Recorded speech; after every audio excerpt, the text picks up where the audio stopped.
Ladies and gentlemen, what's going on? Welcome to episode 106 of the ItsObviousGaming podcast. I'm your host, Preston Pugh, and I'm joined by my two best friends, Garrett Drake. Hello, boys. It's good to be back in town with you both. And Jacob Balka. What's up, man? Hey, Jacob, how are you doing? Good. That's good. We had a lovely time this week with each other. Yeah, we just covered all the E3 showbiz. Yeah. You guys killed it, too. Yeah. I tuned in to the very end of Sony with you guys. We literally killed the Sony stream. You did? We murdered it. We slaughtered it. It's a bloody good time. Literally, it wouldn't work. I think we killed it too hard. Yeah. Yeah, the buffering was unbearable, but we appreciate everybody that stuck out with us. But yeah, we did some E3 stuff. E3 obviously was this week, and what a time to be alive it was. Absolutely. Had to throw that in there somewhere. As always. Did you say it during any of the streams? I said it during one of the streams. Which one? Ubisoft. Okay. Maybe? Microsoft. Or no. It was the first one we did together, I think. Microsoft. Yep. What did you say it to specifically? I just, in the beginning, I was just like, oh, what a time to be alive. had to throw it in there somewhere, typically during our post recap. So I had to figure out a way to stick it in there. But yes, obviously, E3 was this week, and it was very exciting. A lot of stuff went on. And Garrett, I guess you can take it from here, give us a little bit of insight on your end for your E3 experience. Just to bring everyone up to speed, if you're not on our Discord, I did announce that I recently began working for a games media company called Cog Connected, and they're based out of Canada. And I've been doing a lot of freelance writing and video work for them. And I actually had the chance to go to E3 with them on their media team, and they're all super nice guys, very good at what they do, and it was a very blessed opportunity for me to attend. To not only go to E3, but actually work the event was not only very eye-opening, but a totally surreal experience as well. I have plenty of stories to share, which is exciting. But so it was cool because Preston and Jacob were covering all the streams from home, and I was actually in the field getting hands-on demos and impressions and interviews of all kinds of games. I have a giant list of games I got to play and see, which is exciting. So I'm working for them on the side, which is cool because it's kind of the career I'm pursuing, is working in the industry in some shape or form in media, which is cool. So it's been awesome. I'm very thankful for that opportunity.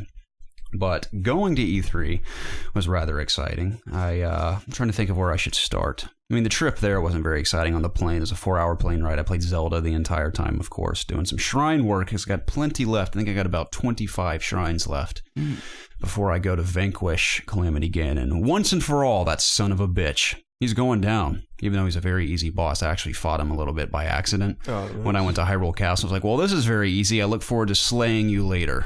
So I did that, and we stayed in a house they rented, which is actually quite nice of a house. It was in a quote-unquote rough area, but we didn't experience anything rough. And in fact, when the whole time I was in LA, everyone I encountered was very kind. Even though they say, stay off the streets at night. We're out in the streets at night plenty of times in these quote-unquote, again, shady areas. But everyone we encountered was super nice. So I had a great time there. Nice. We stayed in a house very close to the convention center, and I was there Sunday through Thursday, the last day of the show floor. And I attended the Bethesda conference, Ubisoft's conference, and I didn't get to attend all of them because, sorry, my girlfriend's eating a sandwich in the background.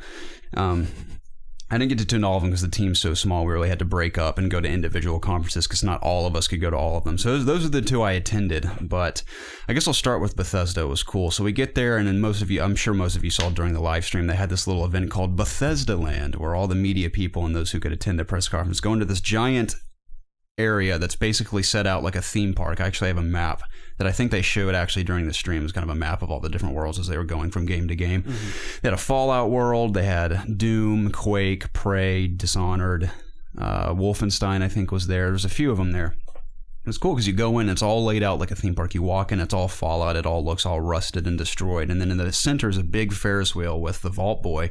So the decorations were all cool. And they had a little quest log for everyone attending where if you could find the person at each world that had these little collectible pins of each world, you could collect all of them. It's sort of like a quest they gave you while you're hanging out.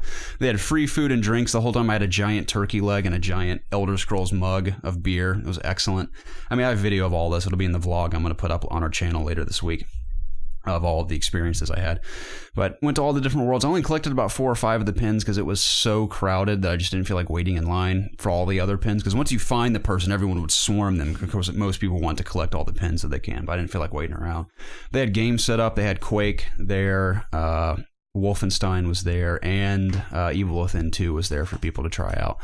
I didn't play any of them because, again, the lines were so long that I just didn't feel like waiting. But it was awesome just being in that environment with people all from the industry. And It was just surreal, like I said, because everywhere I basically saw every single person who's notable in the industry, whether it be from IGN or people like Angry Joe or the No Clip guys like Danny O'Dwyer, Andrea Renee, all the What's Good Gaming girls. I mean, literally everyone you can imagine was there, and I saw all of them at least once. Kind of funny, of course. So it was fun just being in that environment and attending. That was the first press conference I've ever attended in my life for E3, which was cool. And it was all actually outside. I don't know if you knew that, but the theater we were in was all just standing room, and it was all outside. You can see the whole city around you, which was fun. But of course, the conference, we'll get to talking about all the conferences I get, just kind of recap what we liked from each of them. But it was just cool being there. And I met Pete Hines afterwards. He was just hanging out, talking to people. Got a quick picture with him. It was fun. He's a very nice guy, too. Very short as well. I think he was like up to my shoulder or lower. So very cool of him to hang out, though. And someone asked him, Pete, this whole party thing, like the pre-party, the conference, and the post-party, everyone's like, so why this whole big deal just for the conference? Especially because the conference, I think, was the shortest of all of them. He's like, honestly, I just get bored. He's like, I've been doing this so long. We just wanted to do something fun for everyone. So they threw this massive party with free food and drinks it was like 4.5 hours. It was awesome. So I did that. The next one I went to was the following day at Ubisoft. It was fun. Everyone saw that conference as well, I'm assuming. It's exactly what you'd expect it to be. I just was in the room while it happened, so that's all there really was. But we got every conference you go to, they give you little collectibles. Like at Ubisoft, they give us a little, and there's a whole bag of things, but the coolest thing was a little figure of the Mario Rabbids character and the Mario hat and the weapon that they use. Was it cool to be in the same room as Miyamoto? It was kind of cool, yeah, because obviously no one was expecting that, so that was pretty fun, even though that was one of the most awkward moments of the entire show. Just being in his presence. Yeah, it was cool. Yeah, I was basically in the very back of the theater, but I was technically in the same room as him, so that's pretty cool. That's cool.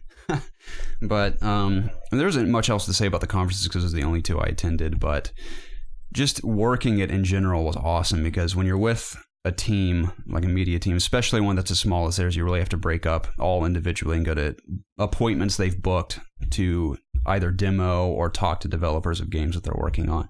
So I have an entire giant list of every appointment of games that I either played or got to see behind closed doors, which is cool. Let me see if I can find it. I have so many lists here. Okay, starting from the top, EA was the first thing I went to, EA Play specifically.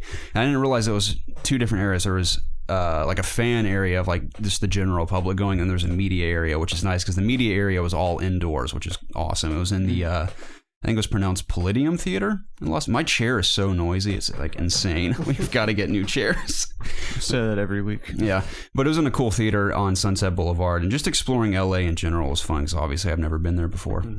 But I get there, I'm waiting in line for media before the doors open because my first objective of the day was to go to EA Play and capture gameplay for Star Wars Battlefront 2, which is awesome.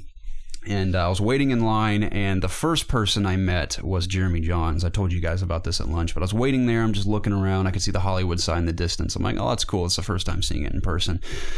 So I'm standing there, and I turn around, and I see Christian Harloff from Collider Movie Talk, and just Collider Video, I think is what their channel's called. Big fan of them. They do a lot of podcasts every week, mostly based on movie and TV, but they do video game stuff as well, especially when it comes to Star Wars. So I notice him first. I'm a big fan of Christian Harloff. Then I notice Dennis Zen, who's another guy from Collider. And then I see Jeremy Jahns, who recently joined them a few months ago. So I was like, oh, wow, that's so cool that all of us are going to do the same thing. So they're in the back of the line, and I was towards the front. So they finally open the doors. I go to register for media to get my name signed in, get my little wristband so I can go in and do my thing. So I'm standing there. When you say your name, it takes them a minute to look you up. So I'm standing there just hanging out. And all of a sudden, Jeremy Jahns walks up right next to me. And he's like, Jeremy Jahns? I'm like, all right, one moment, sir. So they're looking him up, and we're just standing there. And there's nothing to do. I'm like, hey, Jeremy. He's like, oh, hey, what's up, man? I'm like, I'm a big fan. You mind if we grab a quick picture while we're standing here? He's like, oh, yeah, sure. So got to take a picture with Jeremy Jahns, which was awesome.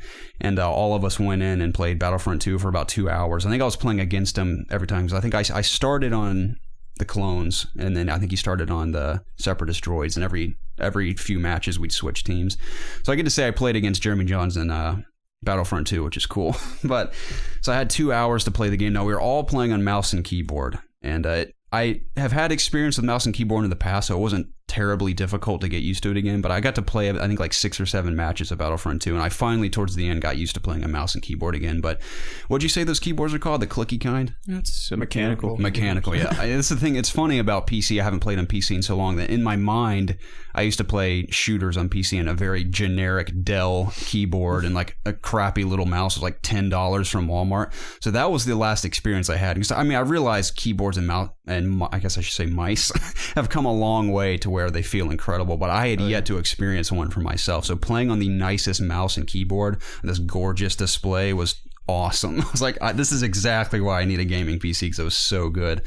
But I finally played a good match because I didn't want to be one of those media guys. You know, like, for example, I'll go to IGN videos during E3 and someone will just play an awful match of a game and everyone's like, you suck so much, get someone who can play games. I didn't want to be that guy for COG Connected, so I made sure I have to have at least one good match. So I got to play the Separatist droid, rolled as a sniper most of the time. And I got to play as Darth Maul. It was very cool. I will say that he has the stupidest lines I have ever heard in my life. Like one of them, when you start, I'm like waving my lightsaber around to get a feel for it, and he just goes, "We dance." He just says, "We dance," and he's just saying weird stuff like that. So I'm like, he doesn't speak hardly at all, so it's just weird to hear him say anything. But it was very fun. I'm very excited for the sequel. And the class system was cool in itself, because I know they had classes in the original Battlefronts, but the most recent one was just kind of like whatever. But it was cool to have. I think there was, I can't remember the names. There's Officer, Assault, Support, and Specialist, I think, is the sniper. And I played Specialist most of the time. That's cool just to have different classes that you can upgrade and unlock new weapons and stuff. So Battlefront 2 is a lot of fun. It feels incredible. And I will say that playing on PC, I know some people may think I'm crazy, but even the regular PS4 version of the previous Battlefront looks, if not as good, just under how good it looks on PC. And now that we have PS4 Pro, I imagine it's going to look just as beautiful as PC. Granted, PC is always going to have a graphical advantage over consoles, sure, but it really was not that much of a difference. So, if anyone was wondering, but it's that PS4 fanboys diluting your brain. Oh, no, hashtag not fanboys, dude. I was sporting that on my chest the whole time. But by the way, the air is going. I know we do this like every episode now, but we got to pause for just a few seconds so I can filter it out for your listening pleasure. Just a moment. Okay, we're back now. So that was awesome. It was just really cool to be in that environment, this giant room with just hundreds of PCs set up and all these people playing for a couple hours. But the funniest experience I had while I was at EA Play was when I was leaving. You know the guy, I can't remember his name, who does the EA press conference, the foreign guy who just kind of introduces all the games and talks the whole time, the main EA guy. Like, he's a giant, by the way. I walked past him. He's probably like 7 feet tall. I swear he's huge. But I walked past him, and it's the funniest thing. I just overhear what he's saying. He's like, "I wasn't even that drunk. I don't know how it happened." That's what he said when I was walking by. I'm like, man, he must have some kind of hardcore experience last night. He's like, "I wasn't even that drunk. I don't know what happened." It was funny. So walked out, and EA was Monday, right? EA Play? No, not EA Play. When I went to record the gameplay, I think it was Monday. Oh, okay. So then I went straight to Ubisoft and went there, which is cool. And I told you how that was. And then I didn't get to go to Sony. Most of the team I was with got to go to Sony, but I couldn't go, unfortunately. So I went back to the apartment to edit and do voiceover for the gameplay. And meanwhile, I was tuning into your stream, watching it with you guys, which is cool. And I ordered a pizza like we used to do in our days together. So I was technically there. Did you guys have pizza for the Sony conference? No, the Sony conference, we had Zaxby's. Did you? I think so. You said that Zaxby's is relatively new where you're at. Yeah, it's pretty good. Nice. It was pretty good. Yeah, I had Zaxby's recently, and it blew my mind because I hadn't had it in so long. Now, don't get me wrong, Zaxby's can have its off days, but this was incredible. I'm talking those juicy chicken tenders, man, they'll rock your world. Pretty good. They're done right. Yeah.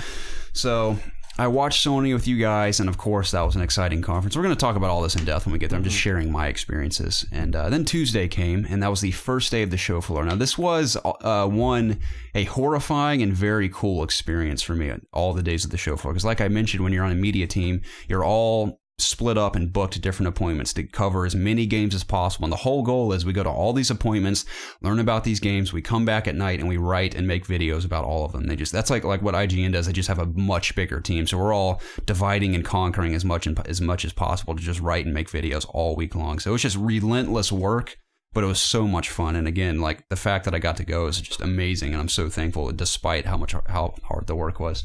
But it was also very fun. Like my first appointment ever for E3 was nerve-wracking because I really didn't know what to expect, but I met with the publisher Sedesco. I think they're from Poland, if I'm not mistaken. I have to recall. I don't remember all the details, but I basically met with this guy, and this is one of the smaller appointments I had. So I met with him, and there's a bunch of indie games he was showing me that they have coming that are currently all on Steam. I don't have the list of all of them because I wasn't that interested, unfortunately. But he was showing me all the games they have on Steam right now that are all coming to PS4 and Xbox One, either towards the end of this year or early 2018. There's a couple notable ones in there that I didn't write down, ones that people would recognize. But I got to play or demo a game called Wuppo, and according to him, I don't know if he's telling the truth, it is the #1 rated game on Steam right now. It's an indie game where you play as this little puffball where you run around this world, and it's like asymmetrical, and you run around and shoot these little colorful balls and have different abilities. That's basically all. This is a fun little side-scroller game. But he told me all about that. I got to demo it, and the coolest thing was every appointment you go to, these publishers or developers give you some merch to take home with you, and he just handed me this game called, if you're watching the video, you can see it, called Earthlock. If you've played it, let me know. I've heard it's pretty cool. A little indie game that they published, I believe. It's from developer Snowcastle, if I'm not mistaken. But yeah, he just gave it to me for free. It's the PEGI version. He was like, hey, I want you to have this. I was like, wow, thank you. I got a free PS4 game, my first appointment at E3. So then I moved on to Bandai Namco that same day, and I got to play Dragon Ball Fighter, and it's not actually Fighter Z. I found it as Dragon Ball Fighters. So with a Z, which is kind of funny. But that was very cool. Silky smooth. The animation is definitely my favorite part. That's what stood out to me just upon the initial reveals, how awesome it looks. Because don't get me wrong, I love the Budokai games, Xenoverse. I like that three-dimensional style too, but this is semi 3D, but it's mostly 2D and looks almost exactly like the animation. Very original Street Fighter-esque, it felt like too, especially you have 3-on-3 fights and you can kind of figure out who fights well against who and how they balance each other out. So I've actually played against, let me look his name, this pretty notable Twitch streamer when I was there. His name's Carcinogen SDA, which I'm sure a lot of people may not have heard of him, but he has like 60,000 followers on Twitch. And I asked him, I was like, what does he play? I think he plays mostly fighting games, hence why he kicked my ass in Dragon Ball FighterZ. But I did hold my own. I had a little bit of health, or he had only a smidgen of health left when he beat me, but for the most part, he destroyed me. But it was cool because he was there as an influencer, and I realized how fun it would be there as an influencer because he's not even media. He's literally just there because he's so popular on Twitch that all he has to do is show up, play games, and just talk about them on his channel, which I was so jealous. And he's like, yeah, I'm here as an influencer. I was like, awesome. So I got to team up with him and play Dragon Ball FighterZ, and as I said, he destroyed me. But the game was so cool. I think I used Gohan, Goku, and Frieza. Or maybe which Gohan? Like Teen Gohan. Oh, nice. So totally different from the Budokai games, I'm sure, as you saw. They're already in Super Saiyan mode when you're fighting, but same thing as... Can you not be in Super Saiyan mode? I don't know, because the match we played, they automatically go into Super Saiyan at the beginning. But it's much different from the Budokai games where there's not as many like power abilities, like you can't just out of nowhere use Kamehameha and stuff. I think it's all, I mean, there's a ton of combos, like a generic fighting game, but it just, everything chained together. So it's a button masher's paradise, because all I was doing was button mashing, and sometimes I would land some killer combos on the guy. I was like, I have no idea how I did that, but it looked very cool. But overall, it was just very pretty to look at, and I'm excited for that one. That's one I'd love to get into. I mean, you and I are kind of in the same boat. We're like, oh, I want to get good at a fighting game. If there's one I'd like to try to legitimately get good at, it'd probably be that one, because I'm a Dragon Ball fan. But while I was there, I also played Ni no Kuni 2, and that was pretty cool. Of course, I haven't played the first one, but ever since that reveal trailer for the second one, I've been interested in possibly trying it, which I have now. Yeah, I'm very much excited for this. Right. Where am I at? Here we are. That one was cool. There's not much else I can say. I played as, I can't remember, I don't know any of the characters' names, but I fought this big bear-like creature. It was called the King's Cradle mission, and it was a pretty lengthy fight. It kind of reminded me of Kingdom Hearts, where I had my melee attacks and I had my magical abilities and stuff. And it was fun. It just felt really good to play. I love the world, and the art style is very gorgeous, and I'm definitely going to keep my eye on that one. I don't have much to say other than I played it, and it was pretty fun. Nice. I played Gundam Versus. You heard of Gundam Versus? It's the robots, right? Yeah. I've never played a Gundam game before that, but it was fun. I guess you just customize your Gundam robot and fight each other. I had cannons, and I could fly around, and machine gun. It was like a fighting game with mechs, I guess you call it. That was fun. I played Project Cars 2, and I flipped my car because I'm terrible at racing sims. Because that's the thing. I enjoy a good racing game, but I realize that racing sims are much more tedious and realistic. It's funny because this is what always annoys me about racing sims, especially in Forza. I feel like I'm going 30 miles an hour and my speedometer says I'm going like 130. I'm like, I'm not going 130 miles an hour. It literally looks like I'm going 20 miles an hour around curves. I'm like, around a curve, just slamming on the brakes. It's like, you're going 200 miles an hour. I'm like, that's not true. But I took too many sharp turns, and not only was my car destroyed at the end of the demo, but I actually flipped my car, and I think the guy told me, he's like, you're actually the only person to flip your car today. I'm like, wow, I'm honored. So that was hilarious. What else happened that day? I went to 11-Bit Studios, or an indie publisher or developer, one of the two. But I played a little game called Moonlighter, which is the first article I've ever written was for this game called Moonlighter because it impressed me so much. It's a little sort of like a roguelike RPG, they described it, where you play as a gentleman named Will, who's a merchant in this town called Ryduka or something. It's funny, I've written about this, but I already forgot all the details. But the character's name's Will, and he runs a little shop, and he just wants to be a hero because he's surrounded by heroes in this town, and they all go into these things called gates, which are basically dungeons on the outside of town. There's 5 of them, the 5th one being the boss, and the whole goal is that you run your shop during the day, and then at night you go into the dungeons and you just slaughter stuff, and you go as far as you can, collect as much loot as possible, and then you have to choose whether you're going to stick with the dungeon and keep going, or you're going to bail, because if you die you lose everything you collected. But the whole point is to collect all the loot, take it to your shop, put it on display, and make money off all that loot, and then go out and upgrade your armor and your weapons and enchantments, then go back in and just go further till you beat the game. I just thought it was cool that you have to manage a shop and you make the prices for your stuff. You can determine what's rare and what's not. And if you sell one item for too long and too often, people will get bored of it, and then you have to like adjust prices to all the fluctuations that can happen just to make money and stuff. So I just thought it was an interesting dynamic to have a shop, but in addition to the roguelike RPG where every time you go into these dungeons, they're all randomly generated.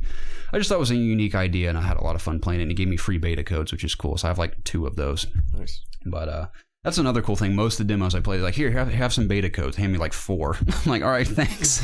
Beta codes and like a t-shirt or something. But I also played a game called Tower 57, which is also from 11-Bit, if I'm not mistaken. But it's similar where you go in Tower 57, you're in this one giant tower. All these towers fill this city where it's you go in and there's like different levels, and each level is like a level of a game. Like the sewers, first floor, bottom floor, and all the way up till you beat the game. But it's fun. It's a little shooter where you have these characters with different weapons and abilities that you just run around. It's a twin stick shooter where you just go crazy the whole time slaughtering stuff. What was interesting is that all these people are superheroes. For example, you can get your arms blown off and keep fighting, but then if you get your arms blown off, you have to replace them, and it costs currency to add robotic arms and upgrade your body and like have stronger abilities and stuff. It was just kind of cool. And in between each floor is a little hub area where you can do more upgrades and everything. But it's just a fun little twin stick shooter. Kind of reminded me of Hotline Miami on a more action-packed scale. Just constant chaos the whole time. That was pretty cool. What else did I play? I went to a little German developer called the publisher Deadlick Entertainment. It's all a game called State of Mind. It's about a character who basically loses his mind and has to retrace all of his steps, and then like his wife has disappeared, and he doesn't know where his son is, and he's just kind of like following all these. It's kind of like a Telltale game where you dialogue trees and stuff where you just try to figure out what's happening. But I don't have much to say about that because it was a very brief demo, but it was kind of cool. And then the next morning, I think it was Wednesday morning, I went to Cartoon Network and played a little game called OKKO. It's based off a TV show, and I will say that both games I played from Cartoon Network were really impressive. Entirely based off these 2 shows. One of them is Steven Universe, which apparently has a massive fan base. I'd never heard of it before, but after playing the game, it makes me very interested to watch the show. But both games are based off the TV show and just in those worlds, and I just thought it was really impressive because they compared it to the actual TV show. It's all the same voice actors, and all the worlds are designed exactly how the shows are designed. And the Steven Universe one, apparently the creator has had a lot of involvement, they said, in creating the world and the characters to make sure it's exactly like the show. So apparently fans are super pumped for this one as well. But I had a lot of fun playing those. They're both RPG-ish, but kiddie-like, to where little kids could play it and not get confused. Did you pitch them an idea for like a Johnny Bravo brawler? That would be incredible. Yeah. I think that'd be awesome. Johnny Bravo is easily one of the greatest cartoons in the history of mankind. Mm-hmm. So, you guys ever play the Johnny Bravo game on their website, the Cartoon Network website back in the day? I don't believe so. It was really. I remember it being really fun. You just pick up chicks the whole time. It was weird. It was like one of those like games where you had to go collect things to progress to different narrative points. Babes. I can't remember. I'm sure, yeah. He always got rejected. I think it was the whole point of Johnny Bravo, is that he was a douche and no one liked him. Right. I just remember, like, there's, like, several different levels in the world. You had to go find certain things and give them to people and whatnot, like little side quests and stuff to progress. It was fun. It sounds great. Port it to the Switch and I'll play it. Yes, please, yeah. I have no idea what it was called, but it was fun. I have vivid memories of watching every Friday night, my dad and I, and even my sister, when my mom would have work on Friday nights, because she had a nurse during the evening work shifts at the hospital. But every Friday night she'd be gone, so my dad and my sister and I would cook a frozen pizza and watch Johnny Bravo and Scooby-Doo on Cartoon Network every single night. And then the following morning we'd go to afternoon on Saturdays, we'd go to get CC's Pizza, have pizza again, and then a lot of pizza. Yeah, I know. And then we go to the movies every single Saturday. It's a lot of vivid memories from my childhood doing that. But Johnny Bravo, man, a classic. What else did I see Wednesday? I went to 505 Games and played Laser League. You guys remember the announcement of Laser League? Nope. It's very Rocket League inspired for sure, but it looks a lot like Tron, where you play. It's like a top-down arena game that's about these characters that have different abilities. Like there's a blade ability, a shield ability, there's an invisible ability, all these different abilities. But it's like a sports game where you play as these characters that have all these poles in this tiny little arena. These poles spawn. Every time you touch a pole, these lasers shoot out that are your color. It's always yellow versus blue. The whole point is to run to all these different poles, touch them to shoot out lasers. You have to dodge the lasers, and the whole point is just to make your lasers hit the other team and kill them. So all these different maps, the different lasers that do different things and have these abilities. Like my character, for example, had an invisibility ability where I could just zip through lasers and dodge all of them and stuff. So it was interesting, but it was just the fun part of it was the experience of playing the game. That the two designers of the game, me and a buddy who I was actually working with the whole week, were on separate teams playing against each other. It was 2-on-2, and the two designers had split between the two teams. Were just like amping us up the whole time and freaking out, like, "Don't let me down! Go this way! No, don't do that!" The whole time they're freaking out just to make it competitive. So that was pretty cool. I thought you were initially talking about that laser tag game Ubisoft showed off a couple of years ago. Then we played Bloodstained Ritual of the Night and got to capture a gameplay for that. It looked very good. And I had totally forgotten that it was, like you said, the same people that did Mighty Number 9. And it was definitely far more impressive than that, I will say. But I never played. I think I dabbled in a Castlevania game for like 5 seconds on Super Nintendo back in the day, if I'm not mistaken, and I had no clue what I was doing. But I realized the massive fan base around Castlevania, so the spiritual successors, so to speak, was really cool, and it looks really good, and it was fun to play. A game called Last Day of June. I'm sure you've heard someone mention this title. You heard about this one? I think Kind of Funny was talking about it a lot. What game? The Last Day of June. Oh, yeah, I did hear about that. I don't know what it is, though. Yeah, it's this narrative-driven game where the art style is very much so like an impressionist painting, where it's just mostly shapes, but you can make out that it's supposed to be people and stuff and trees. It's about a couple, about this guy and this girl who get in a car wreck, and the whole game is about him going back. It's kind of like a race. It's about him going back in time to try to prevent that from happening. It just looks very emotional and quite endearing, and it looks very, very sad. What platforms is it coming to? I think they said console and PC. Okay. All these details. I saw so many things that I'd have to like recall all my notes just to make sure. But then I went to Survios VR, which is awesome. I actually got to play Vive for the first time at this appointment. So I go there, and these guys, I didn't realize, but not only are developers and publishers set up on the show floor in the convention center, but there's also kind of around town if they can't afford to either be on the show floor or elsewhere. They kind of make their own place. Like I went to a literal hotel room for this appointment, which was kind of weird because I went to this quiet floor. I was like with this lady who took me. She's like, "All right, it's right down here," and just like not a sound you can hear. I'm like, "Where are we going? This is so weird." But she takes me to this hotel room, this big condo type room where these two guys just have Vive set up with all the cameras and everything. I'm like, wow. They're like, "Hey, what's up? Welcome, blah blah blah." So I got to play Raw Data. I don't know if you've heard of Raw Data, but it's already out on Steam, I think. But it's a shooter game where you dual wield pistols, and I think there's a couple different guns, but you just fight waves of robots and defend things the whole time. But it felt and looked incredible. Like I know we've played Farpoint, for example, and Resident Evil in VR, but Vive, like they're not kidding. The clarity is so much better than PlayStation VR. Now I don't dislike PlayStation VR, but it does. There is a significant difference. It was not crystal clear, but it is much clearer than I'm used to seeing playing a shooter. So that was a lot of fun, and it was just cool to be able to spin 360-degree rounds being surrounded by these robots fighting, which is cool.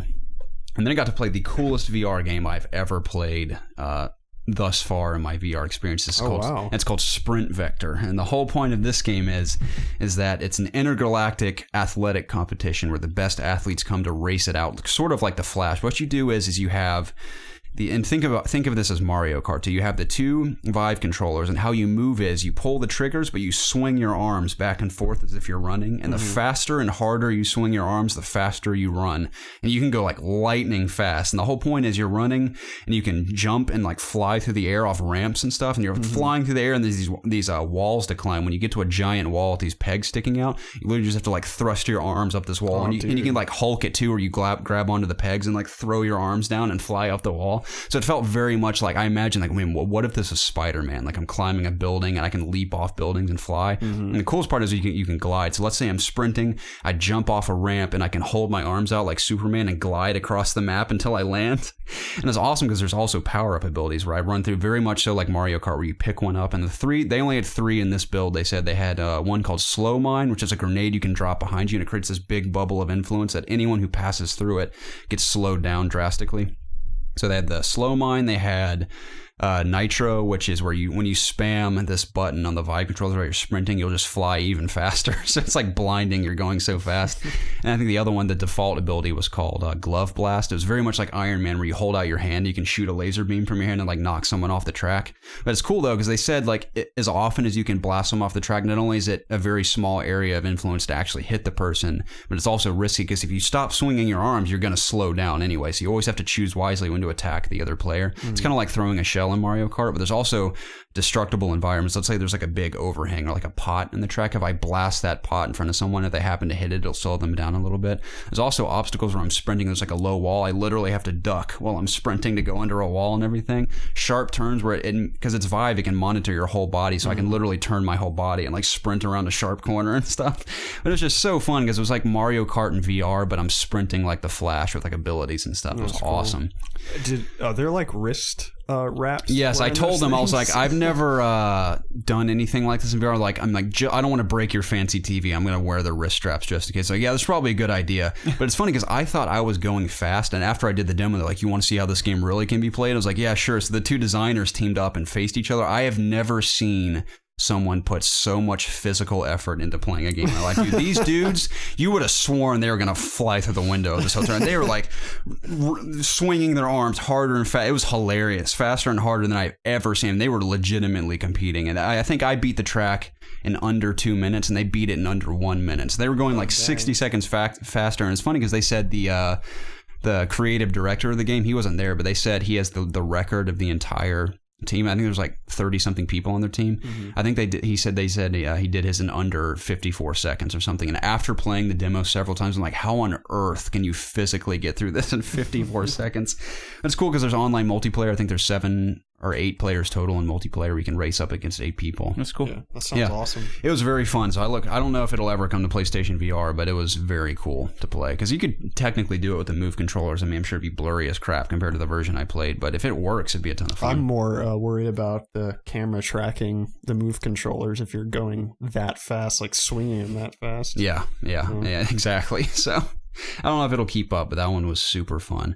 Then I went to see Devolver Digital after their luxurious press conference they held. I didn't see the whole thing, but I saw some of the highlights and it looked pretty funny. Something else. But they definitely had the coolest booth because it was also down the street, and they had all these tractor trailers set up, and then they had this giant bar with free drinks, free food, anything you wanted, you could just go grab it while you're there. So me and this other guy went and saw a game called Minute, which is an indie developer as well, where you play as this little character in this world where each time you spawn, you have 60 seconds to find where you're supposed to go next. You start in a little house, and I can't remember what the end goal is. You're supposed to get somewhere by the end. But apparently the game can be beaten in like an hour, but every time you're alive, you die every 60 seconds. And whenever you die... Oh, are you... When you get in combat, is it like a side scroller and then it goes back to overhead? When we played, it wasn't like that. Okay, because there is a game called like 1 Minute Hero that is essentially the same exact premise. That might be where they got the inspiration for this. Okay. But it was cool because when you spawn, you have to go. There's a ton of different directions to go, but you have to find how to progress each time. I have 60 seconds to find how to get through this first door. So you fly around.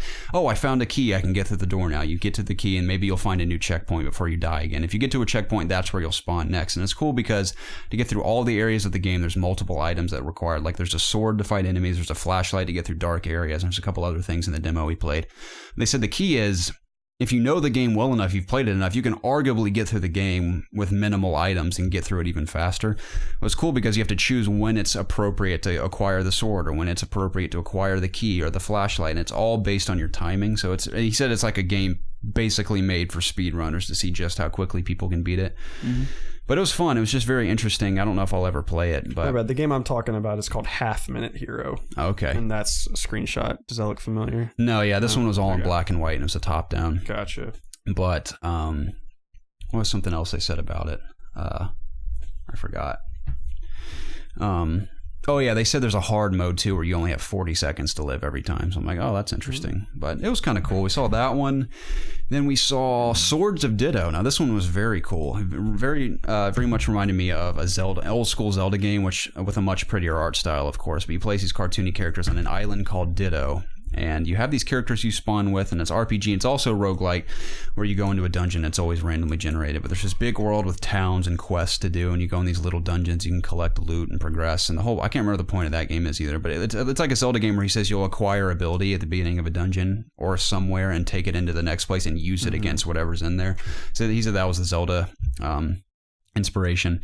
But it's cool because when you die, 100 years pass on the island and you start as the next generation of like the family member of the previous character you were playing as. So each time you die, the world gets more and more dreary, like more monsters will come. It'll start to look more run down. You can get to a point where it looks like the apocalypse essentially in this game, which is kind of cool. Very cartoony and fun. I can't remember everything he did, but we went in a bunch of dungeons and met characters that give you quests and loot and just RPG stuff like that, but it was kind of cool. Swords of Ditto, we played. I played Talos Principle VR. Now I know Talos Principle is a puzzle game on something, but I played on PlayStation 4. Okay, because I played the VR version. It's probably on PC too, but yeah. I played the VR version of it, and it was very disorienting because not only had it been a very long day, but I just recently played Sprint Vector, and after all that mode... Now, a cool thing about Sprint Vector is I did not once feel sick because they created this thing they called the... I think they called it Fluid Locomotion System. You mean the Speed Force. Exactly. They made it to a point where even people that naturally get nauseous, even one of the designers said, he's like, I always get sick when I play VR, but even he could play this without getting sick, which I thought was really impressive. It was very technical. I can't remember the details, but I was impressed. But this one, for some reason, I felt very disoriented because all the puzzles I was doing, I had to constantly turn around and spin around to do things. It was cool. I'm not that into puzzle games, but I was so bad at the puzzles. And of course, my colleague and the designers were laughing at me most of the time because it was so easy. And I knew it was easy, but I was so tired and disoriented that I just couldn't think of what to do. And it'd take me like 10 minutes to figure out the easiest thing. But played that. It was whatever. And then I played Absolver, which is one I've had my eye on for a while. You and I were talking about it at lunch. Yeah. And that was pretty cool. It's that game where you spawn as these characters that are fighters and you create your own fighting style and your own combos and you can acquire weapons over time. And it's kind of Dark Souls-esque where you have a stamina bar and you can defend and parry and stuff. But that one was fun because I played with the buddy I was rolling around Devolver with, where we were teammates fighting a bunch of NPCs and the guy was walking us through how to chain combos and how to create your own fighting styles and everything. And we got to a point where we played one-on-one at the end where we had swords and he showed us how to use the drunk fighting style where it's all the combos you can customize yourself, but the drunk style is you're kind of like loopy and floating around. But the cool thing is you can do these very awkward spin moves where you can dodge much quicker. You can like throw your arm out in a very ridiculous manner, but it'll like backhand someone. It's like a smaller damage inflictions, but it just is funny to be able to be all spinning around and looking like you're going to fall over, but you're actually fighting someone. I believe that was the new fighting style that they announced. Was it? Here, yeah. Okay. Yeah, that's the one we predominantly use, but it was just funny he had us play one-on-one. And I told my colleague, I was like, may the best warrior win. He's like, I will. I was like, oh, okay. and I slaughtered him. It was quite satisfying. Nice. But that was a pretty cool game, and they gave me beta codes for that one too. I've had my eye on that game for a while. Looks really cool. Yeah, I'm definitely more interested in the PvE type of stuff. Yeah. But did that seem like that was a big proponent of the game? Or is it the PvE? Or do you think it's going to eventually... in the game, that's just kind of there to practice and it's predominantly PvP? I'm not sure. I didn't ask him that, but obviously there's NPCs and real players that can either team up with or fight against. And I can't remember what he said. I have to research a bit more, but if I'm not mistaken, you can pick up things that characters drop if you kill them or defeat them. So it was a cool game. It's a fun little fighting game. He said it's semi-open world too, where there is an open world, but it's smaller and it's more It's like linear open world where you like go through these big areas and progress to the next one. Yeah. So that was pretty rad. Then I went to Square Enix the following morning. I got to play Final Fantasy XII, the Zodiac Age, the remaster of the original Final Fantasy XII, and I had the opportunity to interview both the creative director and lead designer of the original and the remastered. Did you tell him how much you loved 15? Right, exactly. It was funny because I went with a couple of guys I was working with, and I told them, I was like, I can interview these guys and ask them generic questions like, oh, I know this is a remaster. Like, what else can fans expect from this new one? And there's the new revamped job system, because I wanted to make sure I went in there with my head straight about everything that was included in this. But at the last minute, my buddy I was with told me, he's like, I actually know Final Fantasy very well. I was a big fan of 12. He's like, if you want, I can interview them. You can just go play the game. I was like, okay, let's definitely do that. So he went to interview them while I played Final Fantasy 12, and me being a very Final Fantasy noob, I should say. I enjoyed 15 for what it was, as I said, but after beating it, I was pretty much done with it. But this one, I played in a dungeon somewhere. I don't know where I was or who I was with, but I played in a dungeon and killed a bunch of enemies for about 15 minutes. I was like, all right, I guess I'm just going to walk away now. So I played that, and then I jumped over to Agents of Mayhem and played that for a little bit. How was that? It felt Saints Row's. It was. You can definitely, the city feels very Saints Row, and even kind of the movement of the characters feel very Saints Row. But it was cool because you can choose your characters and their weapons, and you pick 3 of them to go on missions. It was very acrobatic as well. I wasn't expecting how the traversal was going to be, where all the characters have like a triple jump and a boost, so you can like fly around the city really quickly across the rooftops and everything. But they all have, as I said, different weapons and abilities, which is cool. I think the only characters in this build were a bigger guy with a shotgun, a girl with a bow, and then a dude with a machine gun, like SMGs or something. You can switch between them at will, and there are different abilities affect different enemies that help at certain times in the boss, of course. So I went into this big place and I had to kill all these enemies and fight a boss at the end. It wasn't that exciting, but the gameplay was very smooth. It felt good to play. I don't know if I'll play it or not. How big of a thud do you think this game is going to be? I think it's not going to succeed at all. Yeah, it's going to do horribly. I'm getting Battleborn vibes from it. Yeah. Just in terms of just how nobody's talking about it. I didn't even know it was there until we went in their booth. I looked over and saw Agents of Mayhem. Who's publishing it? Deep Silver? I think so. Okay. So I saw that. I was like, oh, I guess I'll go play that, because I don't remember they announced it last year and I was kind of interested, but now that I've played it, I mean, it wasn't bad at all. That's what I'll say. I kind of feel bad for it, because I'm sure, like we've said, Battleborn isn't a bad game, just no one wanted to play it, and this is probably going to be a similar situation. What else did I play at Square Enix? MX Motocross, a very generic motocross game. It was like a motocross sim. It wasn't arcadey at all, but I actually won the race, believe it or not. I figured out how to play it half decently. You said, real quick, back to Agents of Mayhem, you said you were in the Square Enix booth when you played it? Yes. Okay, yeah, it says it's distributed by Square Enix, but published by Deep Silver. Yeah. Okay. Yeah. So is Square Enix going to be on the box then? I don't know. That's interesting. Yeah. But yeah, when we were doing one of our post conference discussions, they had some gameplay of it up there, and we watched 30 seconds, but just the HUD and just it being very purpley, it just it looked like Saints Row. Yeah, it was very purpley for sure. But I imagine after this tanks, I know that's such a douchey thing to say, but when it inevitably tanks, they'll probably do a Saints Row 5 after that. Didn't they already do 5? It was like Gat Out of Hell or something? I think that was just an expansion. Okay. Yeah, I think a Saints Row 5 would probably be in their best interest at this point. Granted, did 4 even sell that well? I've never even really cared about Saints Row. Because, I mean, Saints Row 2 I thought was a blast. Yeah. But I barely played 3. No. I think, which one was the one you're a superhero? Is that 3? 4? 4. Okay, actually, Casey knew that one too. Casey's good. I played the very beginning of 4 for about 2 hours. And that's the thing, when you think about that game, it should be so fun, where it's this open, chaotic world. You can be a freaking superhero, and you can make your own abilities and just go crazy. And you'd think that'd be the funnest game in the world, but for some reason I was so bored when I played it.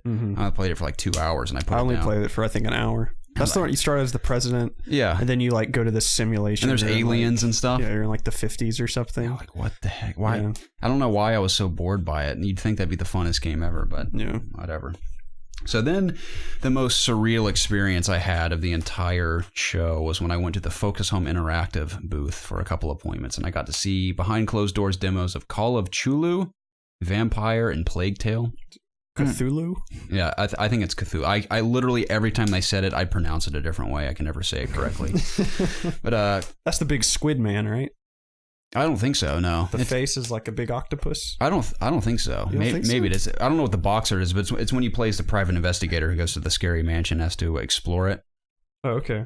But what was cool about that game, this is actually something really unique. When you go as a private investigator, you're investigating a murder that happened there. So you go into the mansion. It's very clue-based and dialogue-based. There isn't a whole lot of combat, but it's kind of like Outlast in the sense where scary monsters and ghosts will come out and you have to just hide from them. But you're collecting clues to find out how to progress into the next part of the game and having dialogue options that they claim will affect the ending of the game depending on what you choose and decisions you make. But the coolest, most interesting aspect was you can develop phobias while you're playing the game. For example, this horrifying monster crawls out of this painting at one point, and apparently you can develop a phobia of this thing where if you see other creatures of this nature, it'll do weird things to your character. The most interesting one was you can develop claustrophobia if you hide too often. Like, for example, let's say you're hiding from this creature and you stay in there too long. Like in Outlast, you could sit in a closet the rest of your life if you want to. In this game, if you hide too long in a tight space, your guy will slowly develop claustrophobia. So you're only supposed to hide for a limited amount of times, but if you develop claustrophobia, every time you hide, your guy will start freaking out and literally just bust out of the closet at his own will. Like if a monster's right in front of you and he gets too scared, he'll burst out and the monster will kill you. So I thought that was an interesting aspect because like I haven't heard of it. To a point where it's like, all right, man, get over it. Yeah, like, exactly. It is funny because you can develop so many phobias to a point where I'm like, this guy's like a total loser. Like, why is he doing this if he's so afraid of everything? But they were interesting new mechanics that I thought I've never seen in the game. For imagine playing Outlast and you can't hide for too long or something. Yeah, this is I've seen this trailer being is floating around and stuff for this game, and all the or what's the word I'm looking for, the pictures for the video, the thumbnails. Yeah, they're this squid man. Okay, he must be like the main enemy of the game or something. I don't know. It's funny because that looks nothing like what I saw, but he must be in there. Okay. But what I mean by surreal is that we jumped from these 3 demos. The entire time I was there, I was with a few people from IGN in the same room. I think it was Terry Schwartz, which these are all names that you may or may not recognize. I can't remember the other 2 guys' names, but you'd recognize them. Terry Schwartz was there. She mostly does movie stuff, but she was there. Another guy you definitely recognize. I can't remember his name, and another dude who does movie stuff. But it was cool to just think that I'm in the same room with people that work for IGN, and we're all learning about the same game at the same time, taking notes, which is just totally surreal. Was it the guy that sometimes does the what's that show that they do like every day, the little like thing they put on social media? I forgot what it's called. Dang it. I can't remember. I just have to show you a picture. You'd recognize him instantly. He's not like one of the bigger people. Spiked hair, kind of. No, it's not Max Scoville. That's probably who you're thinking. No, it's not that. No, I did see those. Seemed like an too. older guy. Yeah, I think you'd recognize him. I'll just have to pull up a picture, but it was just totally surreal to be in a room with like people from GameSpot and IGN and everything doing exactly what they're doing just for a smaller site was totally surreal, which I thought was really cool. Yeah.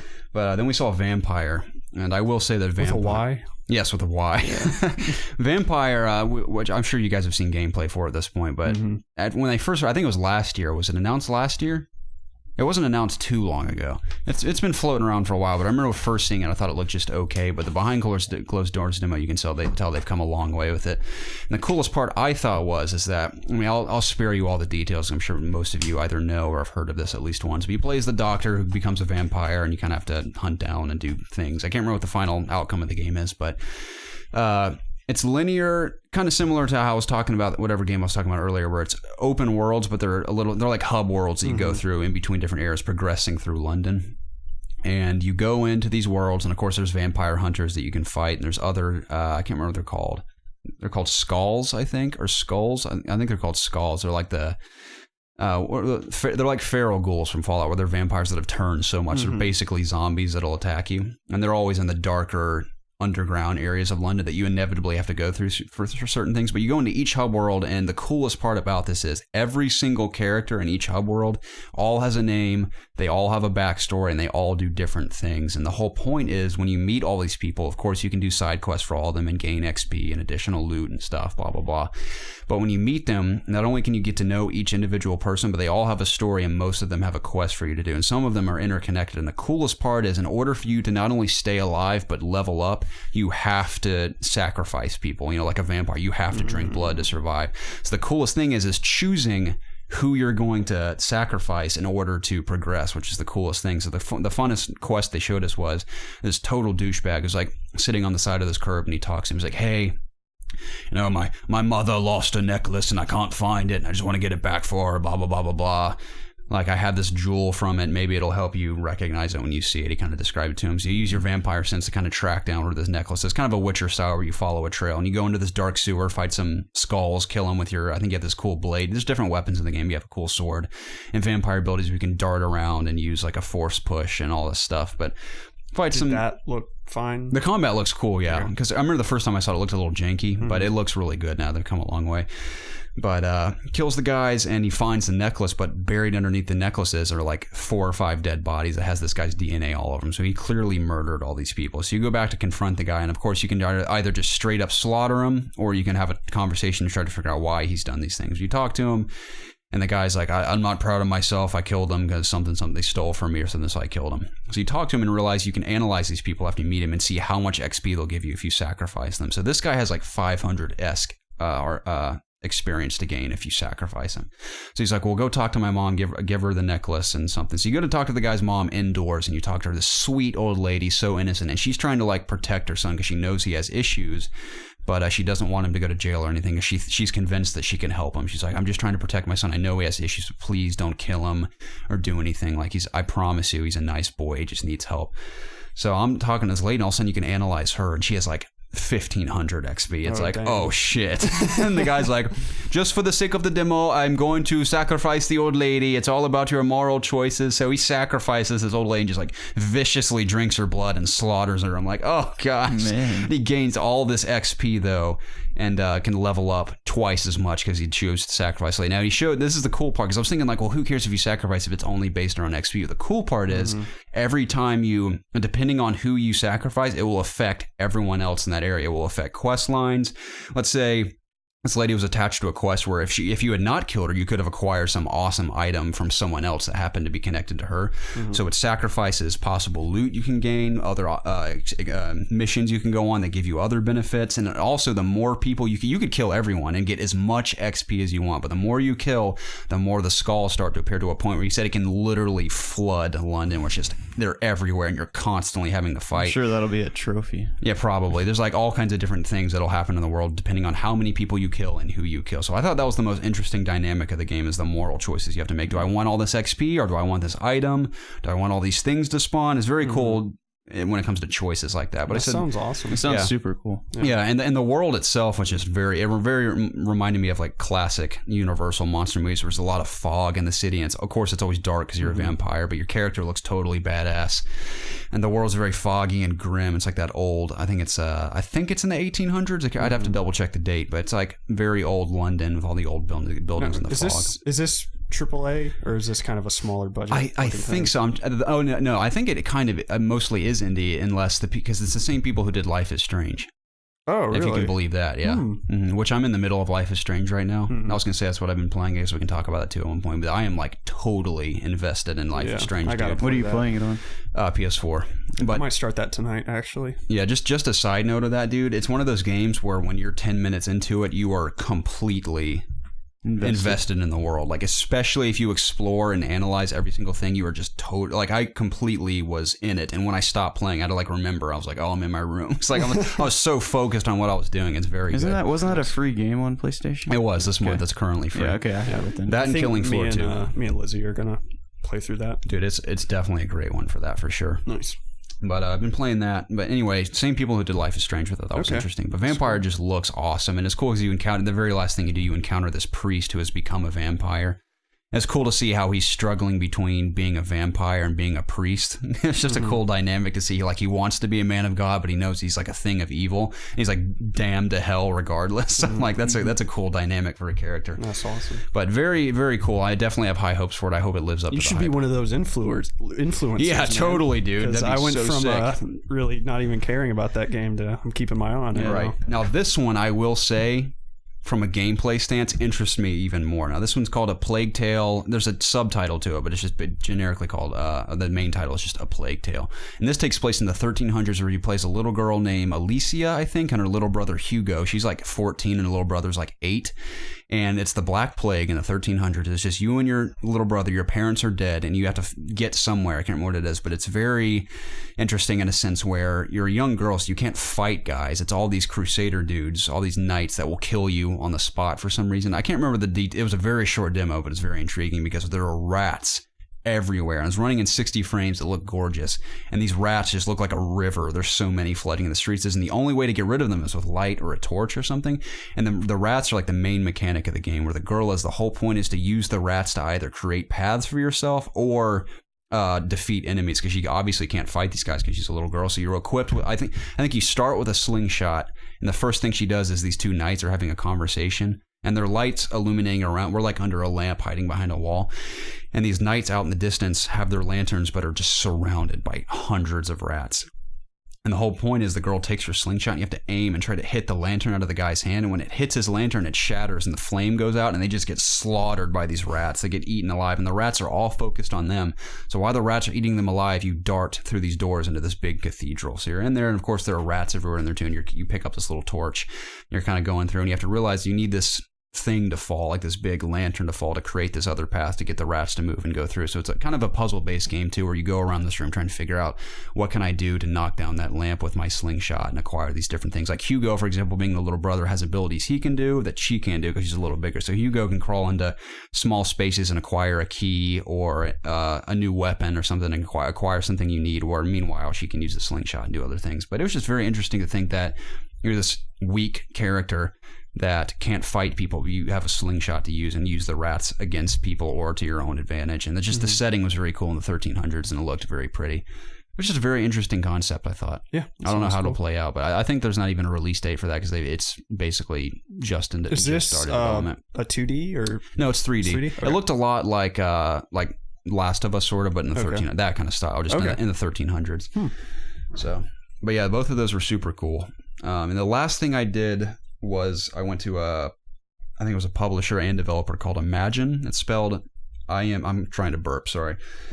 IMGN is how it's spelled, but they demoed a game for me called 7: The Days Long Gone, which is an indie stealth game, kind of like Thief, the greatest game ever made, as everyone knows. Ooh. But it's sort of top-down. I'm interested. Yeah, it's sort of top-down, where you play as this thief that has various abilities and weapons, of course, like every RPG these days says, weapons and abilities you're going to acquire. It's like every game. But top-down, where you play as a thief, where you go to this giant open world. It's like it's not, they describe it like it's not the size of Skyrim, but it's like half the size of Skyrim, because being an indie developer, they can't afford to do a massive world. But it's an open world in this giant prison island, where you kind of stealth your way through these areas and can kill guys and get in and steal things. And I can't remember what the whole point of the game was, but you play as a thief, and you have weapons and abilities, and you can stealth around. And it's cool because the combat, they made it intentional, if you get overwhelmed, you're screwed, because they want to encourage stealth in the game.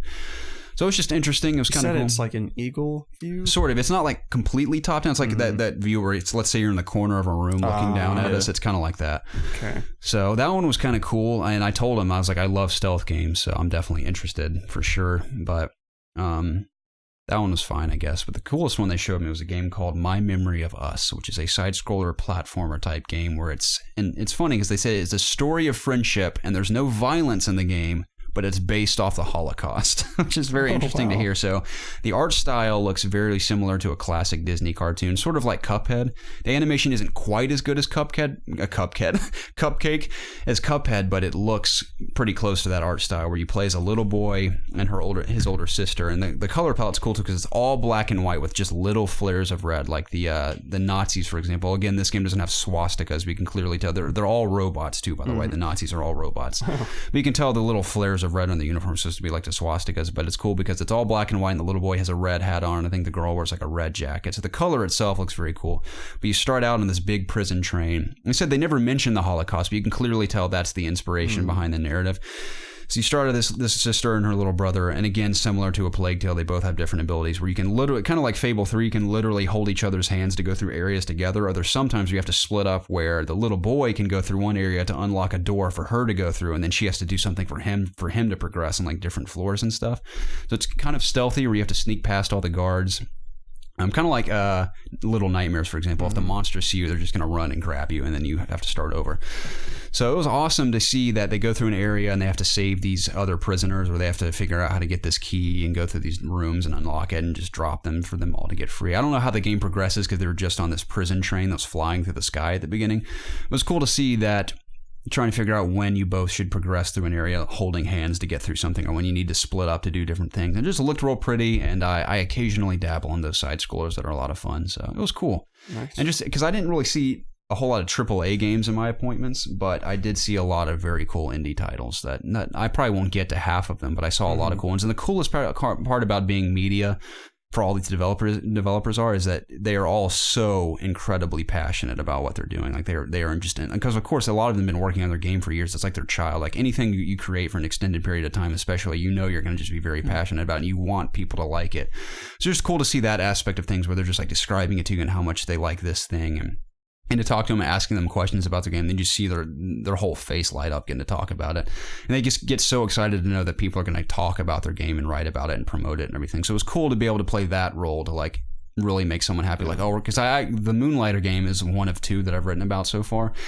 And I told him, I was like, dude, I'm not just saying this because I'm standing in front of you. And I genuinely meant this. I'm like, this game is seriously cool to me. And again, I don't know if I'll ever actually play it, but getting to play the demo and just seeing what they've made, I thought it was really cool. Like, dude, I'm totally going to write about this. And he was so happy. He's like, take some beta codes with you on your way out. I was like, thanks. So it was just cool. And I literally have a stack of business cards like this big as every appointment you have. Everyone in the room just hands you, like let's stay connected. Hand you business cards. Like I was getting emails after the show. People like, thank you so much for seeing our game. If you ever need any more media assets, just email us. It's cool. Every time you leave any appointment as well, they give you what they call or press kits or media assets, where they give you either gameplay or screenshots or more info about the game. So if you do cover the game, you have all the info you need on you, so you don't have to go digging around for stuff. Which is cool. In every appointment I left, they give you cool little trinkets and merch. And we'd go to all these appointments. We all split up all day long on the show floors, and then come back at night. And I'm doing mostly video for COG Connected, which is fun because I enjoy video, obviously. But me and the other guy would split up video. He shot most of the videos. All I really did was capture gameplay, but he shot a lot of interviews. Like I think he interviewed the lead designer behind Lawbreakers, which is really cool. Which I'm so pumped for that to come to PS4. I'm pumped to play Lawbreakers. But I didn't see Cliff Blasinski. Apparently he was there, but I didn't see him at the Lawbreakers booth. I was hoping to get to meet Cliff and tell him how much I love Gears of War, because that game literally changed my life, because I would have never played Xbox were it not for Gears. And of course I love Halo, but I always played Halo at my friends' houses, so I may have never played Xbox if it weren't for Cliffy B. But it was just an amazing experience, not only being at E3 but working it and just seeing the whole ins and outs of how that whole world works, and all the industry people, how they know. I didn't realize how just interconnected everyone is. Like and the guy I work for too, his name's Sean. Everyone was telling me when I had appointments, like, oh, we love Sean, he's such a cool guy, and like he's been coming here for years. I'm like, oh, that's awesome. I didn't realize how well everyone knew each other there. And I was noticing that too, people tweeting from like IGN and stuff saying like, oh, I love E3, but the funnest part is just getting to see everyone again every year. So I didn't realize just how connected everyone is and how much fun everyone has just hanging out while you're there. But I guess we'll talk a little bit about the show floors just being there. Of course, I said all this is in the vlog I have coming out. I didn't really even film myself during this vlog. It's just purely footage of everything I saw, because who gives a crap about me being there? I just took pictures, took a ton of video of everything I saw. Well, that's what a vlog is. Right, but I just don't want to be one of those dudes that's like, what's up, guys? I'm at E3. How's it going? Look at this stuff. I just purely kept myself out of it and just shot all the cool stuff I saw. There's a couple funny things in there too, but the convention center is massive. I mean, being there was cool too, where there's the South Hall, and then way down on the other side, it's a pretty long walk, is the West Hall. And I think Activision, Xbox, and Bethesda were in the South Hall. Those are the three big ones, and there's all the other ones surrounding them. And then West Hall was Sony. Who else was in there? I think IGN was in there. Ubisoft. GameSpot. Or was Ubisoft? Oh, Nintendo was in there too. Yeah, Ubisoft was in South as well. But Nintendo's booth was by far the coolest thing because they had this entire. I'm sure you guys saw a video or pictures. This entire giant chunk of the whole room was decorated as New Donk City, and it looks so cool. And the line for Mario, I think, was the longest. I think it was like 4 hours. What I was going to say was I never got to play the games I really wanted to play. I'm a shooter guy, so of course I wanted to play this. I wanted to play Call of Duty very badly, and I wanted to play Quake. And if I had time, Destiny, but I literally had no time because each line, even if you're media, this is the challenge. Now I realize why media people, I'm not going to pretend like I'm like, oh, I'm a media guy, I'm complaining because I don't have no right to say any of this because this is my first year. I just had fun regardless of this. But all the media people were saying was it was nearly impossible to play everything like it normally is possible because there was, how many people they let? 15,000 extra people? Yeah, dude, it was literally, I was like this everywhere I walk. I was just bundled because it's just shoulder to shoulder everywhere you go because there's so many people. And you could tell who was media and who was just public because the tags that people wore were different colors. Like the public people would have neon ones and the media would have clear ones. So it was just chaos every time I go. And that's the challenge was is getting from appointment to appointment was you'd have to give yourself extra time just to get there because there's so many people in this building. Can you imagine what it takes like to run E3? Oh, I can't imagine. The planning and I cannot imagine, dude. But it was very crowded, and I think when the longest stretch of time I ever had in between appointments was about an hour, and even then, I didn't have time to wait for anything. Like, for example, I think Assassin's Creed was a couple hours. Call of Duty was the longest, where the longest I heard was about 3.5 hours, but I went to it the last time I checked when I had about an hour to kill time. I said, hey, this guy holding a stick that said, line is at capacity. I'm like, just out of curiosity, what do you mean line's at capacity? He goes, well, you could literally wait here all day and you're still not guaranteed to play the game. I was like, okay, thanks. And I moved on. Every big AAA game was like that because there's just so many people there. And there were so many people that they couldn't afford to have. Here's the media line. Here's the public line. It's just, if you didn't have an appointment, you just couldn't play. You had to wait in line. And Mario was the same thing. It was I think it was the longest. It was like over 4 hours to play Mario. So thankfully, the guys I was working for got to get hands-on and play Mario, which is cool. And that COG gave, like a lot of people gave Mario Game of the Show. And everything I saw a lot of gameplay. We uploaded a lot of gameplay from Mario as well, but that game looks so awesome. I'm so excited for it to come out. That was cool. And just little side stories, I guess. Like I said, I saw basically everyone you can imagine there. I mean, some of the notable ones. I saw literally everyone from IGN at least once. Max Scoville and Brian Altano got swarmed on a street corner outside this restaurant we were eating at. Like, people are just trying to talk in their ear off, like taking pictures of them. You could tell they had to be somewhere, but just so many people were trying to talk to them. Yeah. I saw them. Saw Naomi Kyle with her boyfriend leaving on the last day. She walked right past me on a staircase. I did a double take because I didn't realize it was her first, and she was with her boyfriend. But that was cool. I guess I saw her. Damon Hatfield, of course. Like I said, I had Terry Schwartz in the same room that we were doing that thing. All the What's Good Gaming Girls, we stood right next to it, Bethesda, the whole time. And actually, I don't know if you knew that they had the Chainsmokers play a show after the Bethesda. Really? Yeah. I saw an entire Chainsmokers who just dubstep the entire time, me standing there with like a blank expression on my face, eating an In-N-Out burger because they had free In-N-Out burgers.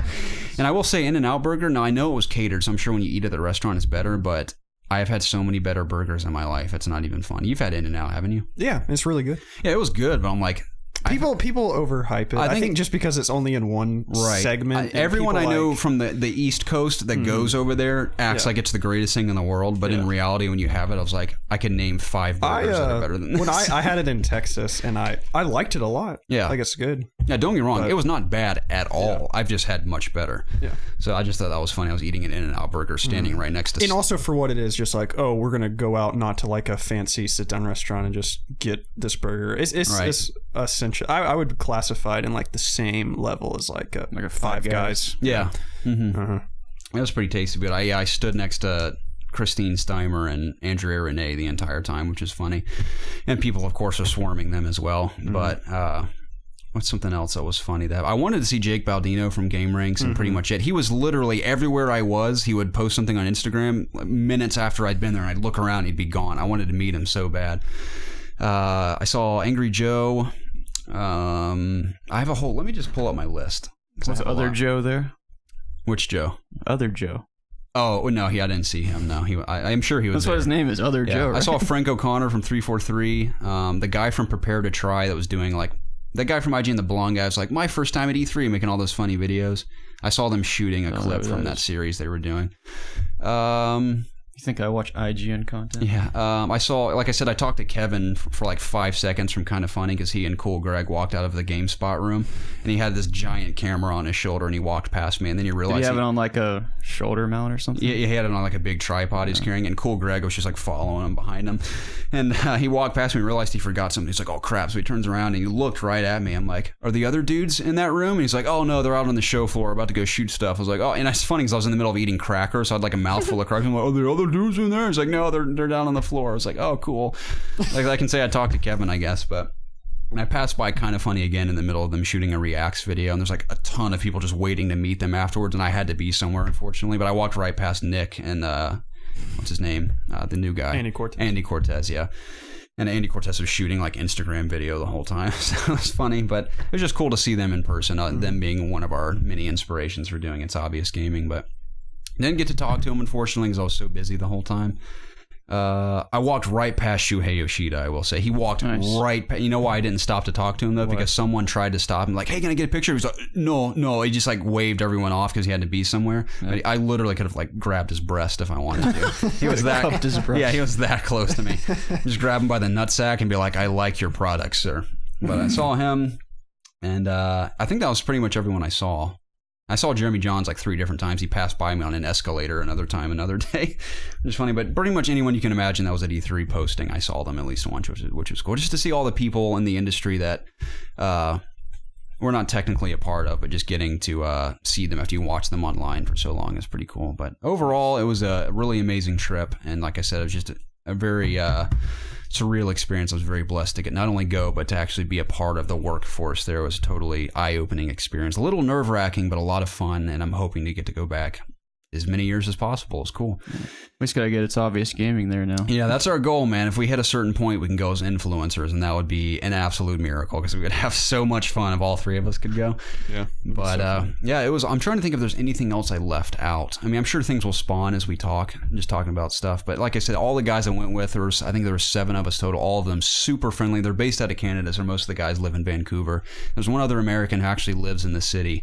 But all of them, I'm just very thankful because I mean, I'd met them. I hadn't met them, but I talked to them very briefly on this app we used to communicate for the website. And all of them were just super kind, super welcoming, very supportive. They knew it was a couple guys there, it was their first time too, but they knew it was my first time going to appointments and everything. They gave me a ton of pointers and helped me along the way and really gave me tips and helped me learn the whole process. And just the fact that not only did I get to go with them and contribute to their content, but because I'm trying to break into that industry, as I said, is what I ultimately want to do for a living.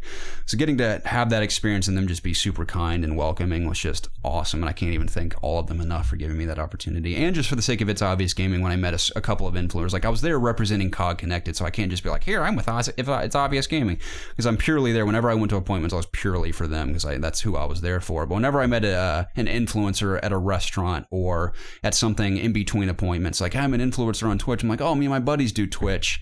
Here's our card if you're interested. And my one guy I mentioned earlier who I played Dragon Ball with, he followed us on Twitch and we're following him now, so maybe he'll host us at some point. I don't know. Maybe we'll get like 20,000 people watching while we're playing Mario Kart or something stupid cool. like that. I don't know. But I will definitely got to stream more to make that happen. Absolutely, yeah. But I told him that we've been on the grind for a couple years and we're really passionate about it. He's like, oh, well, I'll follow you guys. I was like, oh, thank you so much. So I watched him follow us, which was cool. But it was just awesome just being there and meeting a lot of cool people, and I had a lot of fun. So nice. But let's just talk about E3 in general, dude. Sure, let's do it.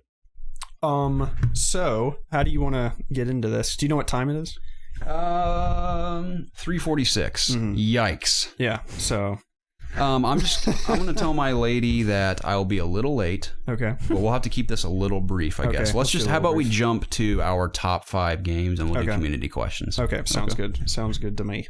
So we're going to talk about, obviously, our top 5 games, the best games of the show. Obviously, number 1 being our game of the show for 2017. But we also have a little topic that surrounds this. Why don't you bring us into that, Preston? Okay, cool. Sounds good. You want to start off with that first? Yeah, let's do that. We'll just hit it briefly. The kind of feeling that I've seen mutually everybody's been having about this E3 is that it's kind of been a little disappointing, not as good as the our past E3s, specifically the past like 2-3 years, and I kind of just wanted to talk about that. Like, was it really that bad, or are our expectations, were they just so high for this year that it would have had to have taken something like unbelievable for us to be as excited. Maybe both. I feel like it's just, I don't know. I fell into that trap as well, especially like when we finished our EA Play stream that we did together.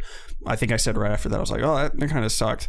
After all the conferences that we watched together, we were kind of lukewarm on them. But as I went back and actually looked at what was announced and how good these games looked, I kind of felt like I was a little bit harsh on it, just because we weren't getting like these epic reveals. We were kind of... So that's the thing though, like when Monday came or Tuesday came, like when Nintendo went, that was my favorite conference simply because there are reveals. Yeah. And they're like, I wasn't expecting all these Nintendo games to come out this year and next year. Like they have so many titles coming out. Like it came out of nowhere. I don't know if you guys felt the same way. But. I mean, Metroid Prime, Lord knows when that's coming out. Right. But I mean, just that's exciting seeing a new game. I feel like that's what E3 is more about, is reveals rather than actually seeing games. I don't know. I'm there for like the new, like, I know, but like, expecting this. Let's pick Sony just out of them. Okay. Like what? I mean, they kind of splooged last year and kind of showed us everything. We didn't get Bloodborne 2 or Sucker Punch's games, and they said in a statement that they are withholding some game announcements as of right now, because I think they're really wanting to hit on the games that are coming in the foreseeable future. Early 2018. I'm assuming Spider-Man is probably summer of 2018, and I'm sure Sucker Punch's game is far beyond that. I'm sure Last of Us Part 2 is far beyond that. We don't even know like when Detroit or the Days Gone are coming out. So that was another disappointing thing, was not getting some release dates for some of the Sony things. Yeah, for sure. It makes sense, like the fact that they want to reserve it, because most of the games they reiterated upon, even the few that they announced, most of them have 2018 release dates. Yeah, it makes sense they want to push a little. So I mean, we could get into the argument of should Sony have just withheld an announcement? Like, what if they withheld God of War last year and then came out this year and were like, God of War early 2018 coming out that soon? People would have freaked out. So maybe that would have been a smarter move. But we did get Shadow of the Colossus. That's very cool. Huge. That was a cool big thing. I mean, that game is highly regarded. We saw first thing of actual Spider-Man gameplay. So there are cool things that happen. For instance, Skyrim VR was a big surprise for me. Like I freaked out. That's something that I didn't know I wanted really bad.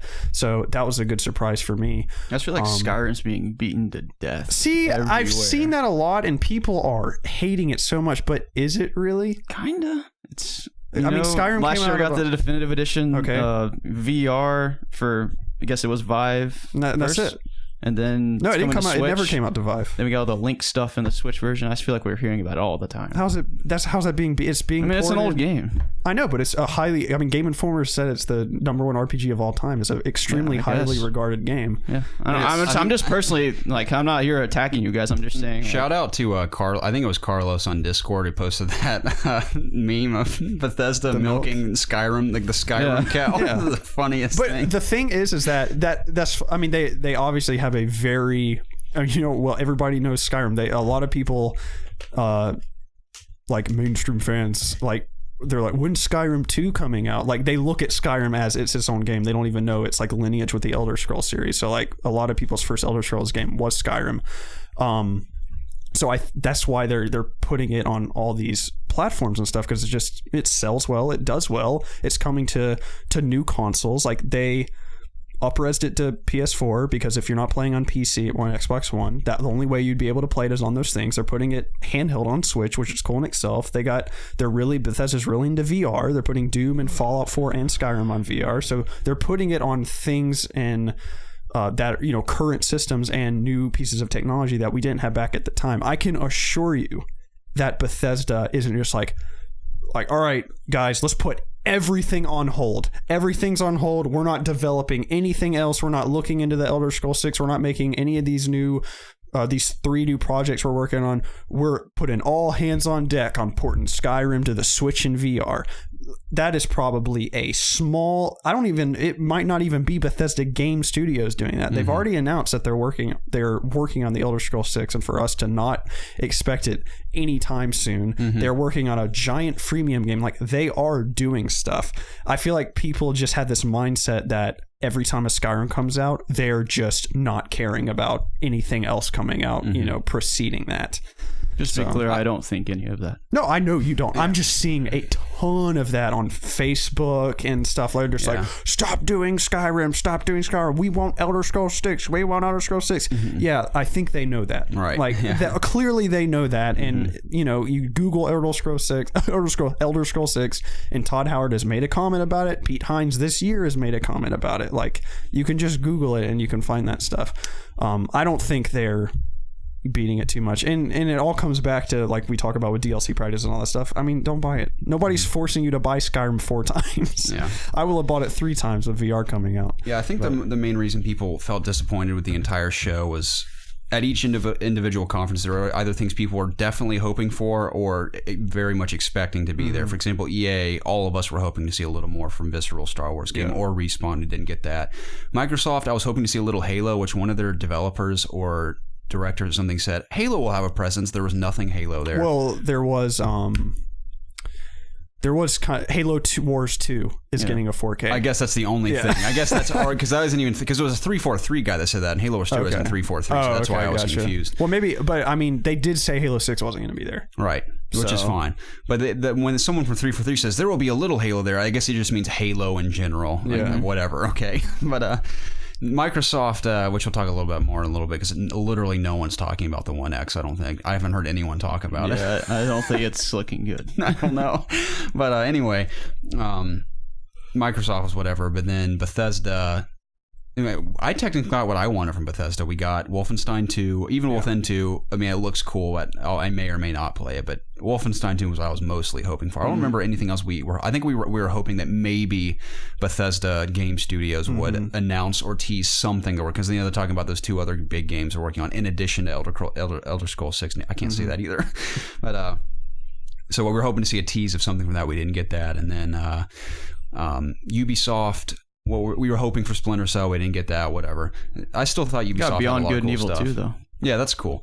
And then Sony, we got basically a reiteration of everything, a couple new things, and everyone was hoping for either Bloodborne 2 or what was the other thing we were hoping for? Sucker Punch's IP. I think Bloodborne 2 is a shoo-in, and I think that is a great game to announce at PSX. Yeah, definitely. Like, that's the hardcore PlayStation community is going to go crazy over a Bloodborne. But because of those reasons, I think that's why when you think about it in that sense, people are like, oh, it was underwhelming. But when in reality, when you peel back the curtain and really analyze everything we saw, yes, we saw a lot of the same things we've already seen or known about, but all of these things look very good. Yeah.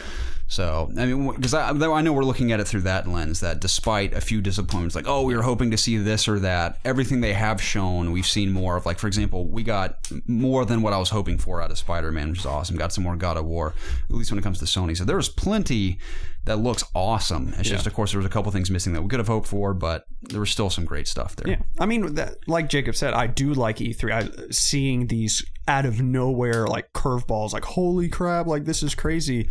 But you can't do it every single year, because I mean, these games take forever to develop. We have to get this first push of games that were like holy crap out of the way, and then we can start over again, getting these holy crap announcements out of the way.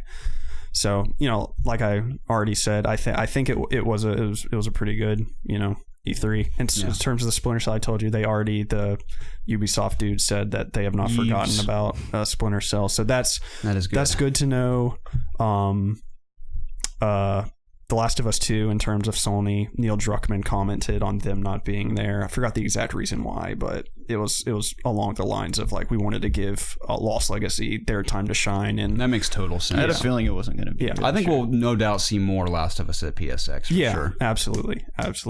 But I think all in all, it was a fine E3. All the games, even though there wasn't any mind-blowing surprise, every game that I'm looking forward to, and I knew was going to be there, or like our first looks at like Wolfenstein 2, which looks insane. I'm so excited for that. And like Evil Within 2 looked great. We got Dishonored DLC, which I was hoping was going to be there. The new God of War looked great. Spider-Man looks amazing.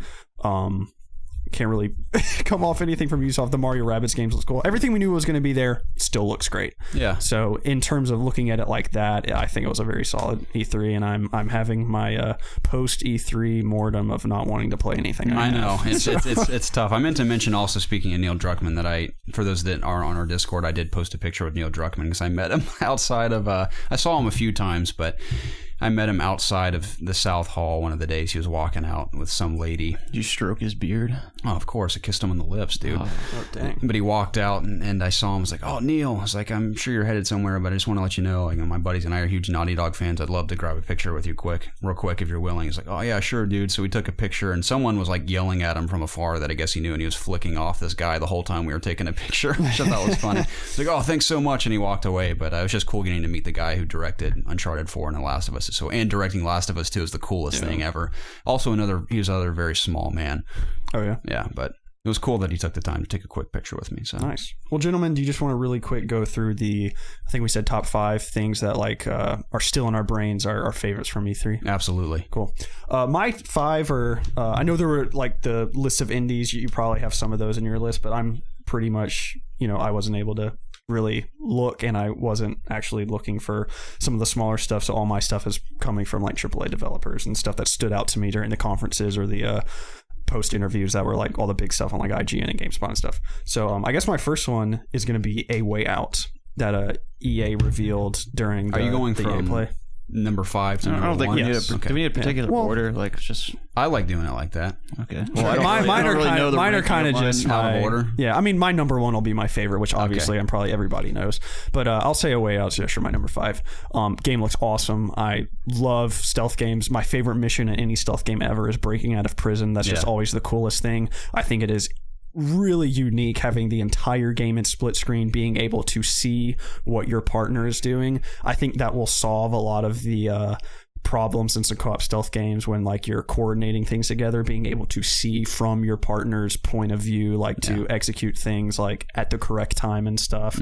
I know me and you are gonna have a freaking blast playing through that. Absolutely. And I really liked how passionate the developer, the guy that came out and spoke about the game was. Like, he was like, this game's gonna kick ass, like I'm pumped as heck about this game, blah blah blah. So I think that kind of made me even more excited about it. And they have a good pedigree. I don't know if they made anything before Brother, A Tale of Two or whatever it was called, but I never played it, but that game's regarded as a really good game, and the game just looked really good. So yeah, I'm excited for that. That's pretty much the biggest thing I took away from the EA play. Yeah, you and me both. That's one of my honorable mentions for sure. I'm pumped for that one. Do you want to just do all of yours and we jump to each person? Sure. I guess the next one will be Anthem. I thought Anthem graphically looked absolutely stunning. It was good to see what BioWare's working on next just look light years beyond what Andromeda looks like. Right. That was cool to see. Knowing it's kind of Destiny-like intrigued me even more. Just the full the movement you have, verticality of it, just being able to fly everywhere, going underwater, exploring areas, tackling missions and quests with friends and stuff, a la Destiny. Dude, that shoulder rocket ability, like the Iron Man rocket, was badass. I thought it was so cool. You can upgrade your suit. That's awesome. And there's different ones, like that Spectre one that levitated looked really awesome. I thought it was cool how it was like the opposite of Destiny, where it looks like your hub world is first person, but when you get onto the world, it's third person. It's different enough now. Yeah, but it definitely, we don't really know anything about it, but just the small details I do know just make it sound really, really freaking awesome. And again, it looks beautiful. I love the design of the like ancient looking city too, and you go out and it's like this beautiful lush green forest with like waterfalls and everything. I'm sure there's different areas, but that was really cool to see. Very cool. My next one is going to have to be I'm going to throw out a honorable mention really quick. Black Desert Online. I was extremely excited to see that that's coming to Xbox as a launch exclusive. So hopefully it can make its way to PlayStation. I get some trophies, but I'm definitely playing that day one on Xbox One. I'm very excited to play that game. And I mentioned I thought of you this second they announced it. I'm like, Preston's probably very happy about this. And I'm totally going to play it with you. I'm excited. My number 3 is Wolfenstein 2. I absolutely love The New Order. It's one of my favorite FPSs of all time. It is so freaking good how it blends crazy action and giving you the ability to stealth through entire segments, and the stealth plays extremely well and the gun plays extremely well, so no matter what happens, you're having fun. Like, that is one of the few stealth focused games where if you have the option to do it, where I won't restart the checkpoint or restart the level over if I get caught, because even if you get caught, it's just incredibly fun taking down these guys. I thought BJ Blazkowicz was super awesome in that game. I'm glad to see that he's alive. The last one kind of ended with not really knowing. I had a feeling he was going to survive. I was hoping he was. But yeah, I mean, I don't really know what else to say. It's just super badass and super cool. And it looks just even more over the top than the previous one. Yeah. Just cool. That America, I think it's spelled like with a K. That's cool. But just that strawberry milkshake scene with the guy in the old school diner. Yeah. I can just only imagine what follows that event. I'm sure it's just so freaking cool. Did I tell you, have you guys seen videos and pictures of Wolfenstein's booth from Bethesda? This is the coolest thing. It was literally in a diner just like that. They were giving out strawberry milkshakes. Were they? Yeah, I saw that's people, what they were doing. See, I couldn't wait in line for that either because it was so long, but there was a giant, I have video of it on my phone that'll be in the vlog. It's a giant diner where it says Wolfenstein 2 on the outside. And you go in and you literally sit at like booths, like actual booths in a restaurant. There was PC set up at each one. That's awesome. Where you sit there and these waitresses would bring you milkshakes while you're playing. It was the coolest. And there was like an actual bar just like in the game. It was the coolest thing. I wonder if anyone spilled their milkshake on their keyboard. Maybe. I pre-ordered the collector's edition for that game. Nice. It's got the BJ Blazkowicz action figure in like the old early 90s, 80s like action figure box. Nice. Oh, that's cool. So it's cool to see him pop up in Quake Champions too. Yeah, that is really I wanted to play that so bad, dude. I'm so in love with the way that game looks. So I'm super high on Wolfenstein 2. I'm glad to see that woman's back, that you like rip her jaw off in the first one. That's cool that she's back. I liked her a lot. But I guess my number 2 is going to have to be Mario Odyssey. That game just looks really cool. I haven't looked... I saw the trailer from the Nintendo Direct, and that looked really cool. I haven't looked at a ton of gameplay preceding it, but just from what I've heard, I've seen like little pieces of it, but I haven't like sat down and watched like a 10 or 20 minute demo. But from what I've seen, it just looks incredibly fun. And in terms of just gaming on the Switch, like I want something else, and that looks exactly what I want right now for that and Xenoblade 2, which that'll be an honorary mention right there. I'm pumped to play that as well. But Mario Odyssey looks amazing, and from what I've heard, it just sounds incredibly fun to play. So that'll be number 2. Number 1 is, oh, what a surprise! It is Horizon Zero Dawn DLC. Sick, dude. Yes. Shout out to that. Yeah, that for was cool. That and Uncharted DLC looks freaking awesome. Super pumped to play that. But Spider-Man, duh. It just looks so good. It does, man. I'm so excited. It's one of those demos that every now and then you get. Like the first time I saw the Last of Us demo, I had the same feeling. When we saw the God of War demo, I had the same feeling. But there's all those occasional demos every few years where you were just like locked in when they played. Because like most demos, I'm like passively like, okay, this is cool. But that's one of those ones where I'm like focusing on every detail the whole time. Yeah, I've watched it at least 10 or 15 times preceding it, and oh my gosh, I'm so excited. It looks so freaking awesome, dude. I just can't imagine what it'd be like. I can just jump out there and swing somewhere. I know you can do that in any Spider-Man game, but just the fact that Insomniac's but this doing one just looks so cool. I know. It just looks so fluid. Just the animations look just absolutely incredible. I love that move where he jumps that bar and webs a guy and loops around it and swings and uses him as like a lever to swing and kick another dude. That was so cool. Yeah. I thought it was also interesting that you can't kill anyone, right? Remember in Spider-Man 2, you could like throw a guy off the building. You could like literally go up to the top of a building and like screw drive them down like head first into the concrete. I used to love doing that too. That was the closest I got to GTA without being allowed to play it as a kid.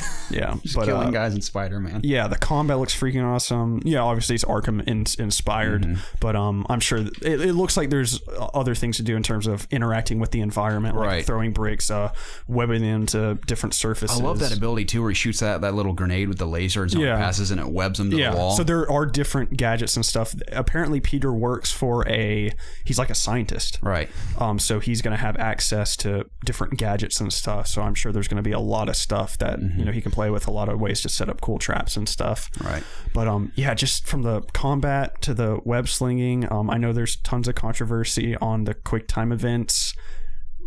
Those are obviously gonna probably be there just for cinematic moments during the main missions and stuff. But if you follow Insomniac on Twitter, they've commented on those saying that it is purely for these really big cinematic moments. The gameplay core is going to be the loop of you swinging around and then stealth and combat. That's going to be the primary focus of the game, and it just blows my mind that that's not a given to people. That clearly the entire game isn't this linear single player experience where it's an interactive movie of you hitting a quick time events like right. Yeah, they're like we were talking about, when it's not a story mission, if you're just free roaming, it's purely just going to be, I swung to a building, here's some goons, I'm going to fight them and I'll move on. It isn't like everything's going to be quick time. It's purely for those cinematic story driven moments for sure. I think they even reiterated that, but when the behind, I'm sure they've obviously talked about this publicly too, but the behind closed doors demos that the two guys I work for got to go into, not only did they play the mission completely differently, which you also mentioned, Insomniac said they will eventually release that version of the demo as well, but not only did they play it differently, but they also showed that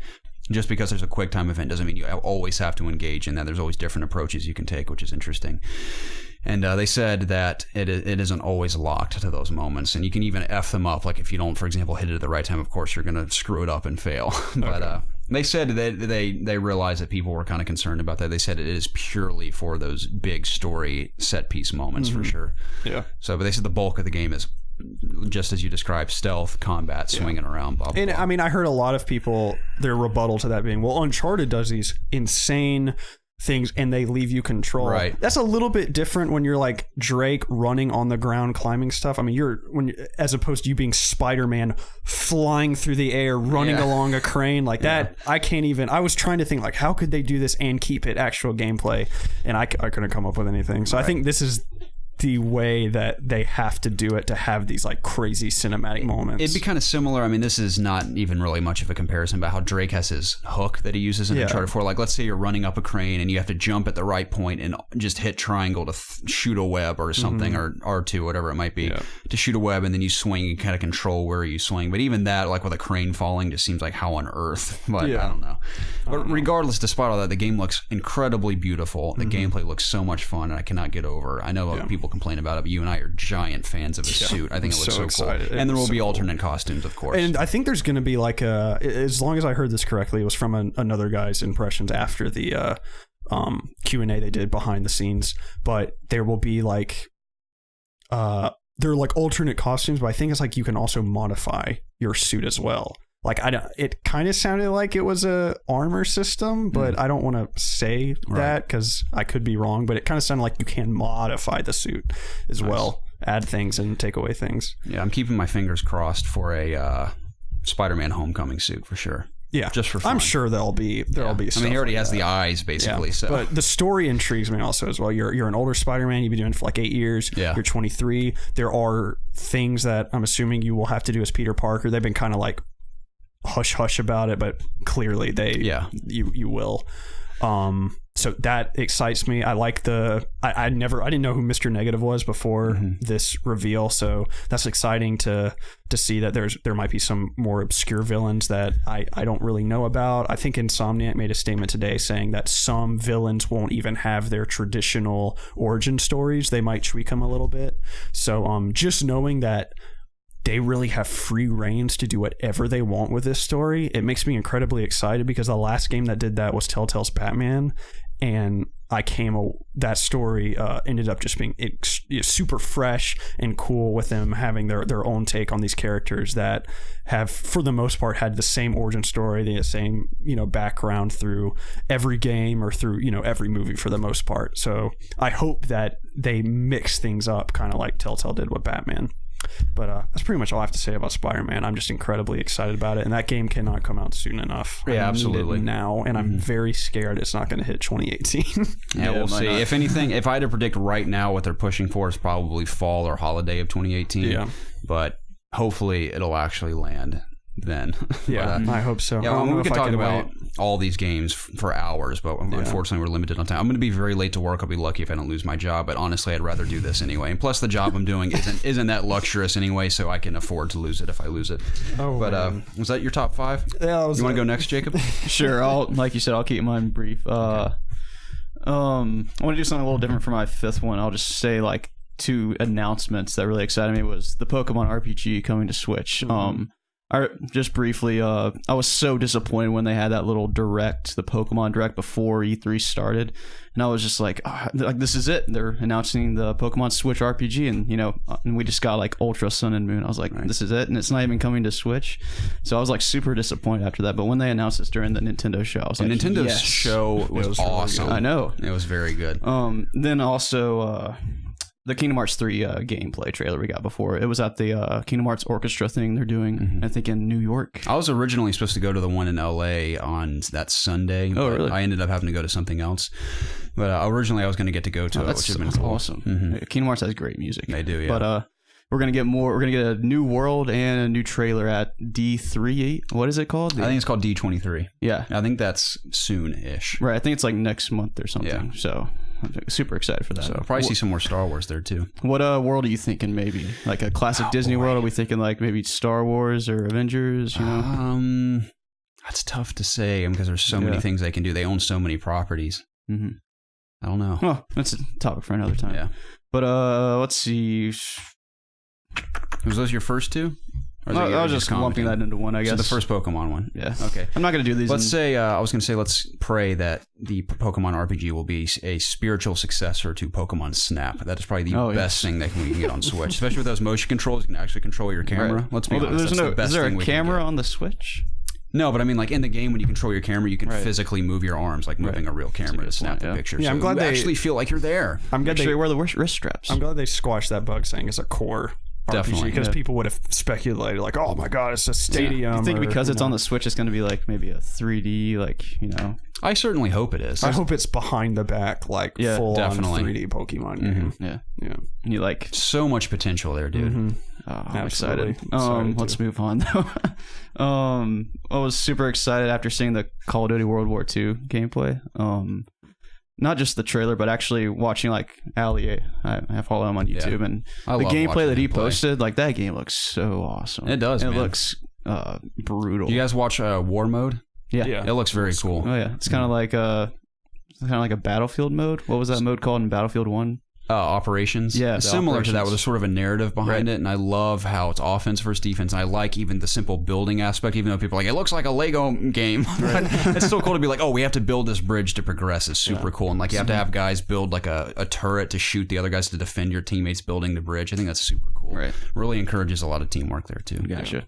I'm also excited for Wolfenstein 2, but I'm not going to go into it. I'll just say something different since, have some variety here. Let's see. Shadow of the Colossus, the announcement of that. That game has always been on like the top of my list in terms of games that I missed that I always wanted to play. But I was always kind of scared to like go back to it because, it might not play the same like how it did at the time, because we're kind of spoiled in how we play our games now and how everything just works perfectly. Would you guys hope that they would adjust the controls to a modern control scheme? Oh, yeah. I would hope so. I think Shuhei Yoshida kind of commented on that, and they said that there will be things that we're accustomed to. That's kind of like all he said. Because I will say, if time permits, I'd like to finish that game because I only played through half of it originally. Because being a kid, I got kind of bored of it. I was like, I don't really know what I'm doing, and I think I only killed two of the. What are they called? The Colossus? Two of the Colossus? That's not halfway. I don't know what the plural of Colossus is. Yeah, what I thought was half of it, but I think it was like 13. Yeah, I think I killed two of them. I was like, okay, I'm done now when I was a little kid. But I'd really like to give it a shot, should time permit, when it comes out. I know the ending, which really upsets me. Right. So, and it's pretty brutal, the ending, as far as I know. So I'm excited. Yeah. Did you ever finish what's the game with Trico in it? Last No, Guardian? I need to. Okay. You said you were liking it. Oh, I like it a lot. I'm just I feel like I'm losing that emotional resonance it had with me by taking this long of a break from it. So I feel like I need to kind of like start a little bit ways, a little bit of ways back and kind of build up to where I am now. Because if the ending happened now and like Trico gets his head chopped off, I'm gonna just be like, oh, that stinks. Whereas like a few months ago, I would have been like sobbing on the ground. Right. So. Last two, Spider-Man and Super Mario Odyssey. Nice. We've already talked about both of them, so totally no need to revisit. Cool. That's a pretty solid list, Jacob. I'm super excited for Mario this fall. Absolutely. It was coming out like sooner than I expected for some reason. October 27th, the same day as Assassin's Creed Origins and Wolfenstein. Good lord. What day is that? October 27th. That's Mario? And no, I thought Call of Duty was coming out in November. I didn't say Call of Duty. I said Wolfenstein and Assassin's Creed. Holy crap, dude. What the F? I don't know what I'm going to do that Me day. neither. I mean, because Assassin's Creed... play Mario. Oh. I'm going to get Mario first. Really quick. Like, I don't want to dwell on it. What did you think of Assassin's Creed in terms of what... It looks fine. Yeah. I think it looks great. It looks fun. Don't get me wrong, I love the setting, but everything I've seen gameplay wise, even the guys I know that got to play it, it's just more Assassin's I feel like they Creed. should have took one more year off. Yeah.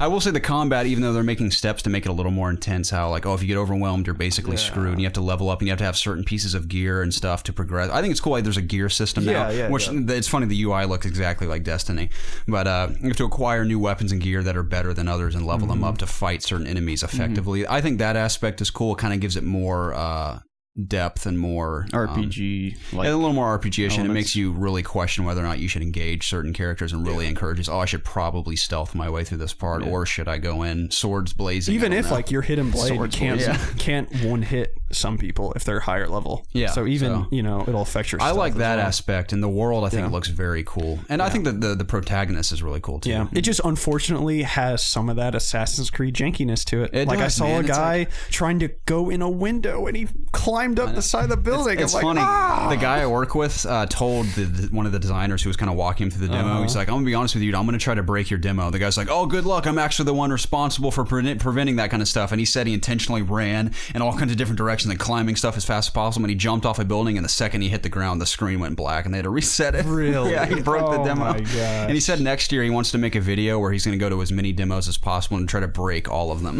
That's where hilarious. he just like breaks demos. But I thought that was funny. Nice. I'll say one thing: I haven't been this excited for Assassin's Creed since Black Flag. So yeah, I'm excited. The setting is a big part. I saw of a guy play it who was way better at combat than some other demos, and it looked funner. Yeah, but I'm gonna play it, no doubt. I'm definitely gonna play it. I don't know when I'm gonna play it now though, because if it's coming on the same day of Wolfenstein and Mario, like if I had to pick two, it'd be Wolfenstein and Mario. Oh yeah, but this is the thing about Assassin's Creed. Even though they're making steps to make it more interesting, and as far as the combat and even the setting's cool, but we've always wanted it to be just smoother and feel better, because it just always feels you're an assassin meant to be sneaking around and you feel so clunky. It looks like it's going to control like Watch Dogs 2. It looks like it's not as heavy as it usually is. Just the jankiness of some of the animations. Like I know this is getting extremely nitpicky, but even in the gameplay trailer they showed after the gameplay at Xbox's conference, when he pulled up 2 arrows to fire, the animation just looked. His arm looks horrible. It looked bad. Like I mean, there's Assassin's Creed has had some pretty good animations in the past. Maybe because it's still being worked on. Maybe they'll polish it a bit more before release. But it honestly, the world looked good, but the characters really didn't look that good to me. I've heard that. I've heard like when it's close up, especially in 4K, because all the monitors and the demos for 4K, he said the faces just look weird because it's like so clear you can see all the details in them. But maybe they'll fix that. The water looks pretty though. If anything, you can't be as bad as Mass Effect Andromeda. Yeah, it wasn't even like the animations. It was just like, this doesn't look as good as I thought it was gonna look. Yeah. I don't know. Hopefully it turns out fine. I have high. I'm not really. I wouldn't say I'm anticipating it, but I'm hoping it will be really fun. Yeah. So from what I've seen, that looks like a good backlog. backlog game, kind of like exactly what I did with Watch Dogs 2. I'm assuming it'll be kind of the same thing where I play it like maybe a month or 2 after release. Right. So okay, well, my top 5. Our number 5 is Detroit: Become Human, mostly because I talked to 7 people on my team and another guy who I was talking to from a different company, all who have played it, said every single one of them said the same thing. You are immediately emotionally involved with it. They all played the demo where you're playing as the detective and the guy on the rooftop. The demo from the previous year where he had the little girl. They said it was so emotional, and it was immediately engaging when you play. And they said they were not expecting. I mean, of course, after Heavy Rain and Beyond Two Souls, 2 of which I have not played. I've seen gameplay for both. I watched you play most of Beyond Two Souls when we were in the apartment. But, played that in one day. Yeah, I remember that. Yeah. But I'm very interested in 1 because I really like the idea behind all of the androids in this futuristic world. But I like the idea that all these androids have that little chip built into their head, and the UI of the game is purely built off the chip in their head. It isn't like, oh, here's the game UI. It's like the character's UI is what they're seeing. And they said that they collect all the clues, and you have to do it in a time limit because the guy's out on the roof. You can't just spend 3 hours in this room finding all the clues. So you have a time limit to find as many clues and piece together clues as possible. Where you analyze something and you kind of reverse time. Sort of, I think there's like a Batman mechanic in one of the art games where you kind of reverse time and piece things together. It's sort of like that. And you can piece things together and figure out as many clues as possible. And then when the time runs out, you have to go confront the guy. And depending on what you found in the room determines on what you can say to him and bring up certain things. Like I think inevitably that guy always dies. There's like no way to save him according to the developers who's kind of walking them through the demo. But depending on what you do, you can either sacrifice yourself to save the girl, like in the demo I think it was originally that they showed, or different outcomes can happen purely based on what you found, and that limits what you can or cannot say to the guy, which I thought was really cool. But they said everyone who's played it says they felt so bad for the guy and his story as to why he was doing what he's doing that they so desperately wanted to save him, but he couldn't. They said just the dialogue and just the setting and just piecing all the puzzles together, and like the not really anticipation, but the nerves that rack up when you're running out of time. You're like, crap, do I have enough to like deal with this situation? It just sounds really awesome. And I'm very intrigued by that world, and everyone who's played it that I've talked to personally says they were totally in love with it. And a lot of people said that was definitely in like their top 2 games of the show was Detroit. Nice. So I'm excited for that one. Wolfenstein, which you've talked about, pumped for that. God of War, I love that additional demo, like you said. Just the dynamic between Kratos and his son, and I love that scene of the giant monster that comes out and like, oh shit, and he's like, he wants to help us. I thought that was funny, and the combat looks so badass too in that game. Very awesome. Pumped for that. Spider-Man, of course, we talked about in depth, and lastly, my number 1 was Mario Odyssey, purely because they captured gameplay and I got to like analyze the gameplay while they're uploading and editing it to the channel that they run. So, and everyone was talking about that too. I love when Mario can go into his original NES 2D mode and go across a wall. That's so awesome. And I definitely I can't remember the name of the desert world where you can get like the safari outfit or the sombrero outfit. With the Oasis, maybe. Something like that. I can't remember what it's called, but that world intrigued me more than New Donk City for sure. But wearing like the sombrero. Yeah, it just looks like so much fun, and I haven't played a real Mario game since Sunshine, really. Yeah. So I'm very excited. I've never played a 3D Mario game.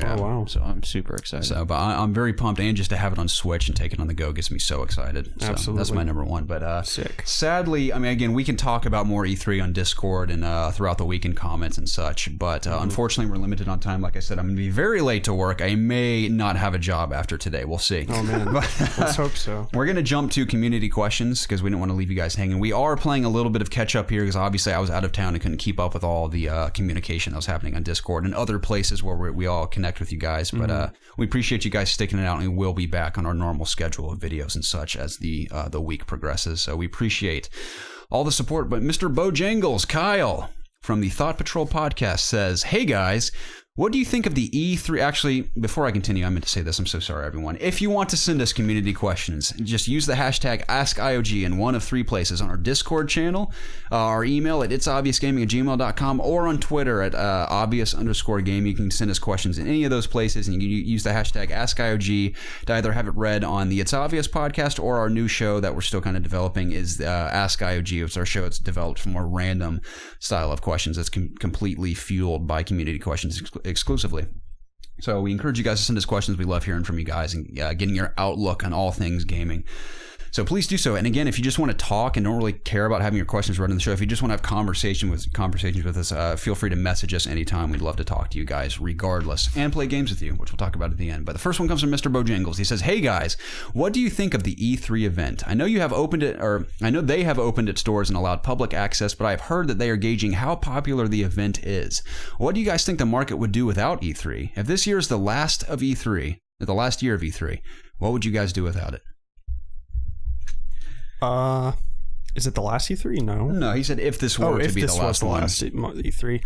I mean, it'd be sad. I mean, thankfully we have other conferences. Gamescom, PAX, PlayStation has their event now, which I actually look forward to that kind of like equally like E3 now, just because they drop some bombs there as well. But I mean, it would suck because it's just fun to have this massive event that like everybody looks forward to, that majority of the big game announcements are made at. No other really entertainment industry has that, which is and I mean there are it's Comic Cons and stuff, but I feel like I don't know, it's just it's just like a one day or 1 week, I guess, where everyone announces like a ton of stuff. Yeah, for the most part. And it collectively enables media personnel and influencers both to get hands-on with all these games and all in one place versus, we'll fly you out to our studio to try it out. Imagine how hardcore that would be, just getting individual people to come where they have this big event, obviously giant show floors where all the people can go play everything and then give their thoughts. So I think in that sense it's very beneficial.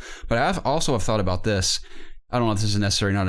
I know they've briefly mentioned like, oh, what if E3 was canceled? Is it even necessary anymore? Arguably speaking, literally every company could release a Treehouse Live scenario like Nintendo did, where it's just a 30-minute video. Here's everything we have coming. Here's all the demos. Like imagine Sony's conference without a stage, without an announcer. It's just the gameplay trailers. I mean, that's essentially what a lot of the conferences were exactly. This year. So arguably everyone could do that and not have like a live theater performance, because I mean you can really get the same experience. It's cool being there live. For example, being at Ubisoft and Bethesda was cool, but I mean you can watch it and basically get the exact same experience. The only difference is you're surrounded by a bunch of people.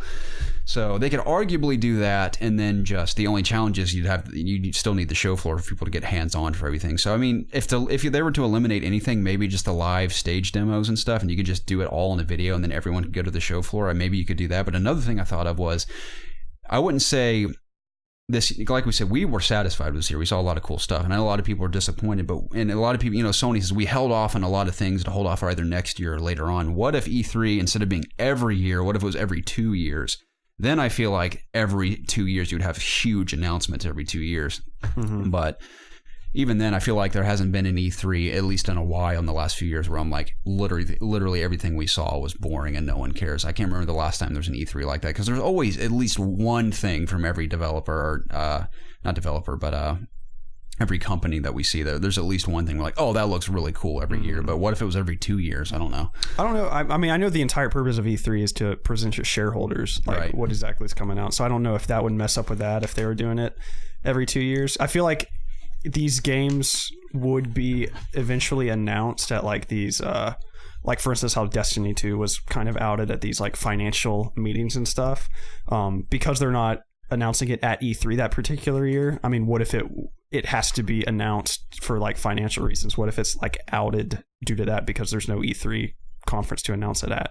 You know what I mean? Right. I don't know if that makes any sense whatsoever, and I could be completely off the mark, but I would like to know how E3 correlates with those like shareholders and stuff, like how important it is to them now, because I know initially that's what E3 was for, but I just like to know how important that is to them now. For sure. So yeah, what do you think, Jacob? I forgot what we were talking about, dude. I'm zoning out over here. Just if E3 just ceased to exist. I think we'd be okay. It. Obviously, it would definitely be disappointing, but it's not the end of the world. It'd be a bummer. I guess one thing I know, like indie developers are, they appear at other like conventions and stuff. I feel like E3 is a great place for indie developers, especially because people are here to see all these huge games, like all the huge media game sites and stuff like that. But when they see I just feel like indie developers have a good chance to shine here as well. And, yeah. Maybe you'd hear about their game here where otherwise you might not even know it exists. So kind of like your situation where you discovered all these new indie games. Right. Yeah, I will say another cool aspect I forgot to mention, that esports was just everywhere on the show floor, because I know they're really pushing for that. It's really, like everyone's saying, media is dying, and it's more about the personalities on the internet. That's really what's taking hold. And a lot of the booths had esports going. Like Quake had an esports tournament the entire week. Where Nintendo was pushing that. Their Pokemon fighting game, Pokken, Splatoon, and also ARMS. Yeah, the whole week there was an esports tournament for Marvel vs. Capcom Infinite, Quake Champions, Injustice, Street Fighter. All of these were happening the entire week. And even outside the convention center, like down the street, there's this massive screen where it's esports live, where everyone could pay to get in and just like watch the tournament live. Dude, I should have gone and entered the Injustice one.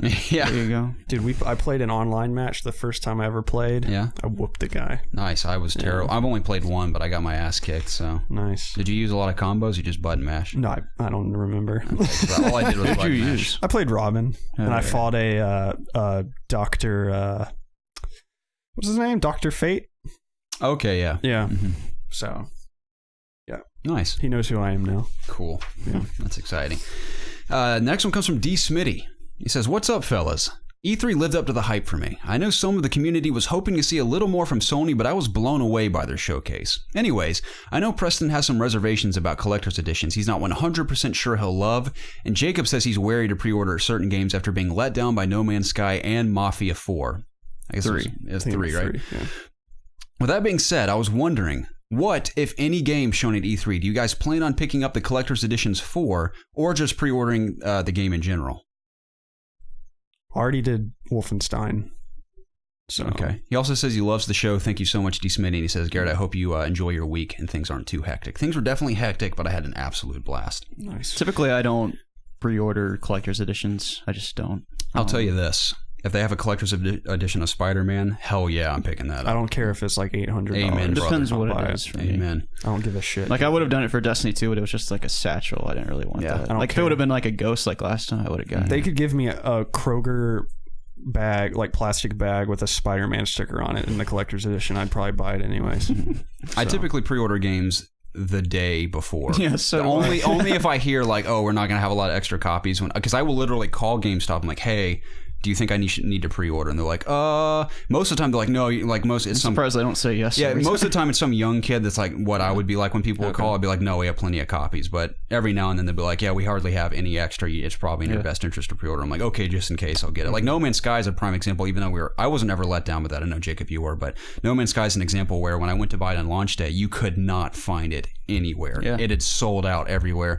So that's why I downloaded it and I couldn't return it, which kind of sucked. But, that's an example where games can sell out. So every now and then I'll pre-order just in case. But basically, for me, the only time I really pre-order way early is if I like for betas. Like, for example, I have both Call of Duty World War II and Destiny 2 pre-ordered, so I'll just be able to jump into the betas when early access starts. For sure. So I need to do that as well. But yeah, I have Wolfenstein 2 because I know from what I've seen of that game, I trust Machine Games unless some absolute crazy fluke happens. I know I'm going to love that game. And from the people that have played it, I've heard nothing negative. So I know I'm going to love that game. And I know I'm kind of like Spider-Man. Granted, I haven't pre-ordered that yet, but I'm assuming there's going to be a collector's edition for that game. At least I hope so. So I know I'm going to get that game. I haven't been burned yet. I'm like, I'm pretty consistent with every game I have the collector's edition for. I really, really enjoy, and I have no regrets. So yeah, cool. I'm just not willy-nilly with collector's edition. It's like I did before Assassin's Creed was revealed. I knew that I was really craving an Assassin's Creed, so I thought about it, but I'm definitely going to hold off on that. That's an expensive one. There's two. There's top of the line. There's an $800 collector's edition, and then there's like a $150, but I'm going to get neither. So I feel you. Yeah, Spider-Man's the only one I plan on getting the collector's edition for sure. Do they have like a badass figure of him in that suit? Oh my gosh, I'm hoping for that. Imagine him on like the side of a wall, kind of like your Order 1886 figure where he's against that wall, like Spider-Man on a wall, or maybe on that helicopter or something. So I'll say that was one of the coolest boosts I saw in addition to Wolfenstein was Spider-Man's, where he's on that big helicopter. It was cool. So cool. So, but yeah.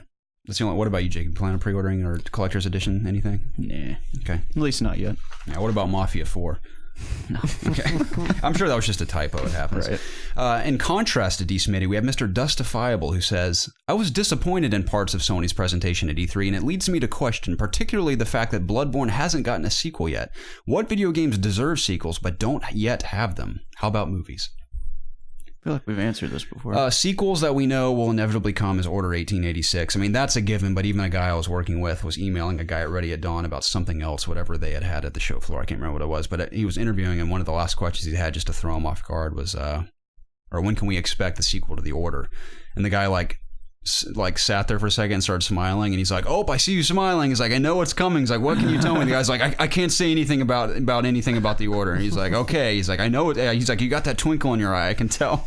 So we think inevitably we'll either see Order at probably not PlayStation Experience, but I imagine if not PlayStation Experience, probably actually Order had such mediocre reviews that I feel like that'd be something they would reveal at PSX. That's what I think. Yeah. If not E3 next year. I liked The Order. I thought it was fun. So that's the thing about The Order. Like, The Order was, we weren't disappointed. I mean, sure, it could have been a lot better, but the world itself I like a lot. So of course I want to see more of that. So that's a sequel I think deserves a sequel. Obviously Bloodborne, that's inevitable. That's going to happen for sure.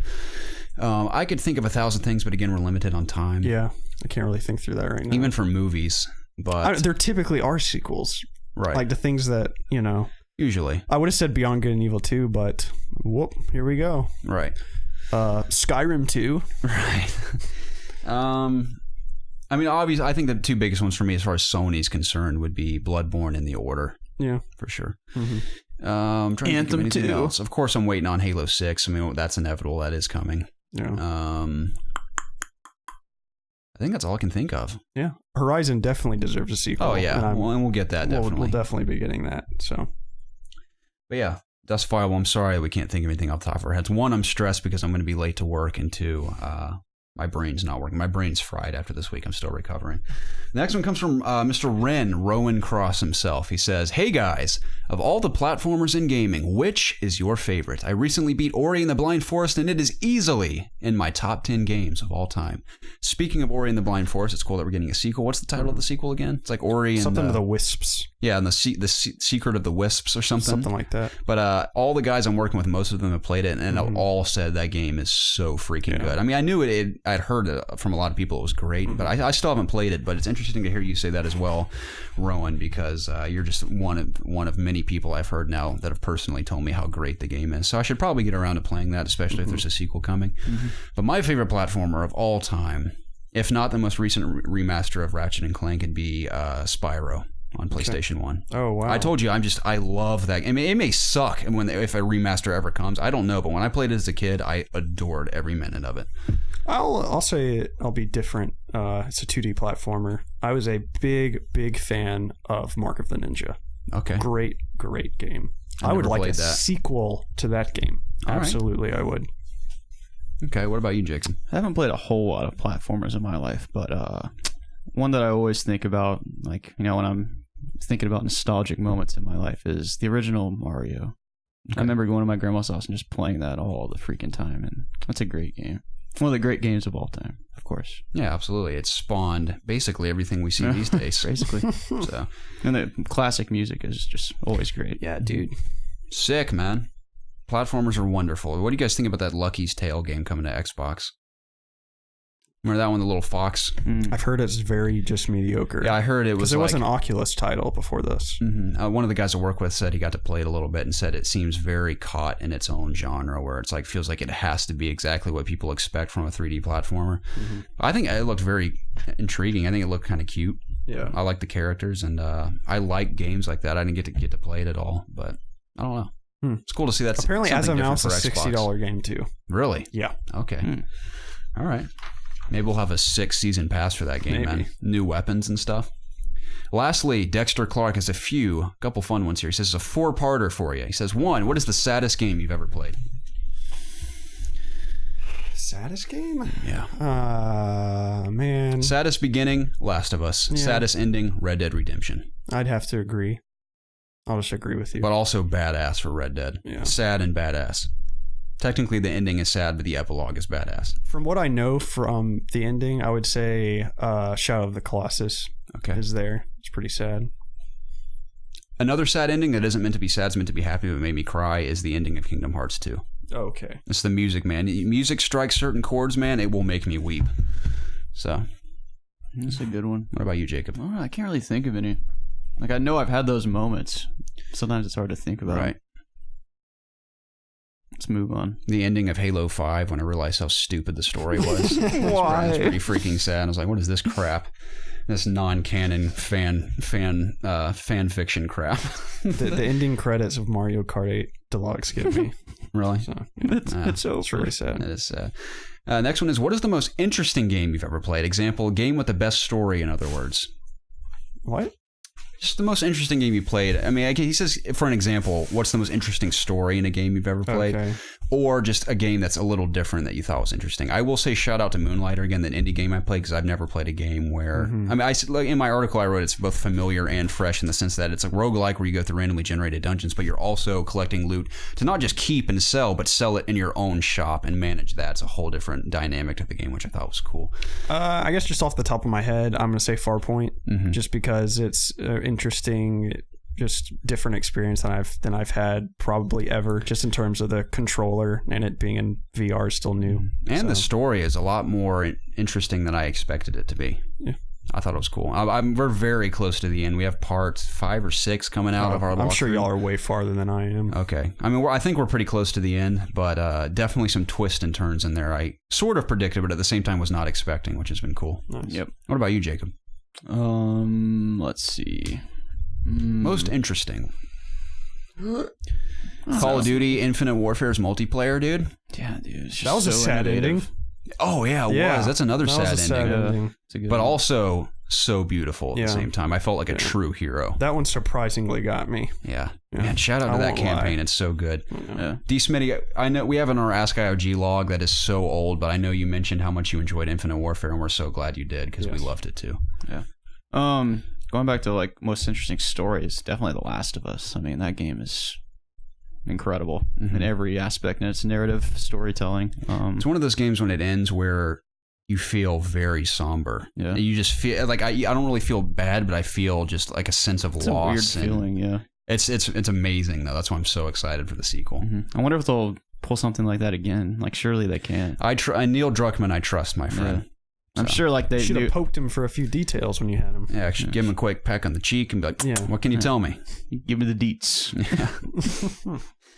Yeah, sorry, I'm really stumping right now. It's okay. I gotta go to the bathroom really bad. Oh, so you gotta poo poo or pee pee? Just pee. Okay. My bladder's full. Nice. Now, see, whenever I travel out of town, especially in an environment that's very foreign to me, my bowels seal.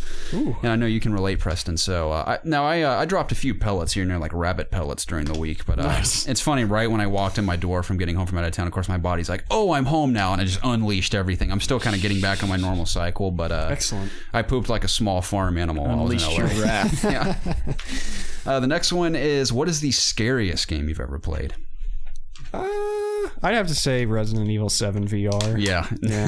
I won't say scary in the sense that everything in it is scary. It's just in VR when the molded launch at your face. You've seen me. I literally fell out of my chair and I walked. Yeah, I remember going to that basement the first time. That was so scary. It's only because it's in VR too, and playing on a TV, it's not nearly as bad. Yeah. You remember the first time that the molded walked around that corner? I almost flipped out. I remember that. I screamed too because I'd already seen you play it. Remember, we thought it was already dead. Yeah, Jacob played it and we had to stop at a weird point. We didn't save, and I thought we'd already killed him. So I go sprinting around, dude. And I think that's when I fell out of my chair because we didn't have the actual gameplay because when our capture card was giving us issues. I went sprinting around the corner thinking it's all clear, dude. That thing launched at me, squealing, and that noise it makes. That's when I fell out of my chair, dude. Absolutely scarred me for life. And I will say shout out to the original Outlast. That one spooked me the first time I played it. I never played that, but it's scary. At the time we played it, it was different. Now, Outlast 2 was kind of, just when I look on it, that was kind of a stupid game. It was developed well, but I just thought it was silly. But the first one definitely scared me the first time I played it. Yeah. So, and I think asylums are much more scary than like backwoods redneck farmlands, personally.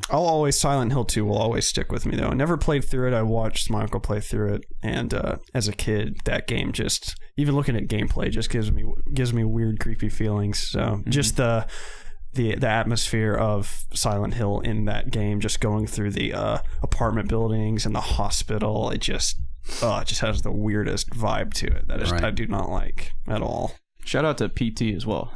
Oh yeah, we forgot about that, dude. That's probably the one. Scariest thing. That's probably the one. Scared the piss out of me.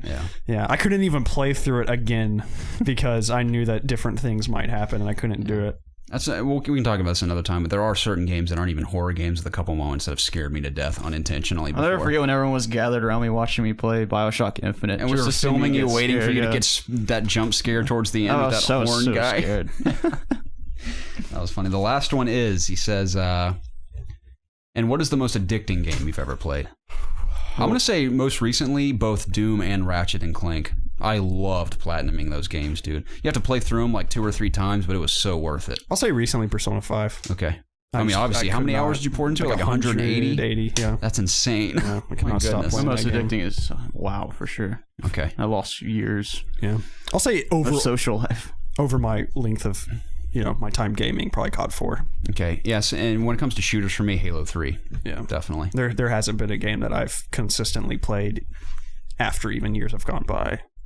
Like I've played COD 4 just over and over and over again. Nice. So, okay. Well, I think that will do it for community questions this week. Again, I apologize to everyone. This actually turned out being a lot longer of an episode than I expected, but we couldn't. What time are you supposed to be at work? 5. Oh, wow. Yeah, so how far is it away? It's about, without traffic, about 25 minutes. Okay. I won't be terribly late, but I may lose my job. But at least the It's Obvious podcast lives on. That's what matters. Absolutely. But, Yeah, that'll be it for me. Okay, that was episode 106 of the It's Obvious Gaming Podcast. It's where my two best friends and I get together every single week to discuss video games. Obviously, you can find the video version of this podcast over at youtube.com/ItsObviousGaming. Gentlemen, it's been a pleasure. Oh yeah, I'm also going to say, please go to iTunes and follow us on there. Please leave us a review. We don't have time to check the reviews. We do have like 2 new ones. We have 2 new reviews. Excellent. Yeah, one's called like Jacob's breasts or nipples or something. Excellent. Keep it up, guys. Yeah, please keep them coming. We really want to get on that new and noteworthy list. We do. We'd appreciate that. And please subscribe to the YouTube channel if you haven't. That helps us out a ton. And leave a comment or get involved with the It's Obvious community. We also have a Discord channel, PlayStation community, blah, blah, blah. If you want to skip between the topics, I know this is at the very end, but we typically have time codes at the end. So if you don't want to hear us talk about pooping and peeing and stuff, you can skip forward to the gaming discussion. But gentlemen, I think that will do it for this podcast, unless I'm missing something because I'm trying to get through it. No, lastly, just again, I know after all the conferences, our week of content slowed down a bit, purely because I've been out of town. But again, we're back in action. Regular content will continue flowing. We're going to try to stream some more often. I'd love to stream some Killing Floor 2 with, if not all 3 of us, definitely at least 3 more of you guys, because that game is so much fun. I think we'd have a blast with that. I want to play that. But also check out our E3 2017 playlist at our YouTube channel, and you can see me and Garrett do a live watch-along with the EA Play with a post-discussion recap, and me and Jacob do the same thing for the preceding conferences. So if you'd like to see our exact reactions to certain things, please check that out. We'd appreciate it. Absolutely. So, all right, gentlemen, I think that'll do it. I've enjoyed talking to you, and Garrett, I hope you don't lose your job and make it to work on time. Yes, I appreciate that. I will as early as possible. Yeah, we will hope for the best. All right, absolutely. We'll check you guys next week. Yeah, we'll check you all out. I'm gonna redo that ending because I don't like that I say that. Does it even make sense? We'll check you guys next week. No, I guess we'll see you next week. We'll see you next week. We'll hear from you next week. Yeah, that sounds better. Okay. I'm gonna keep that in mind next time. Check you later. Garrett. Yeah, you can say check you later, dude. Yeah, see ya. Peace. Okay. All right, bye. See ya.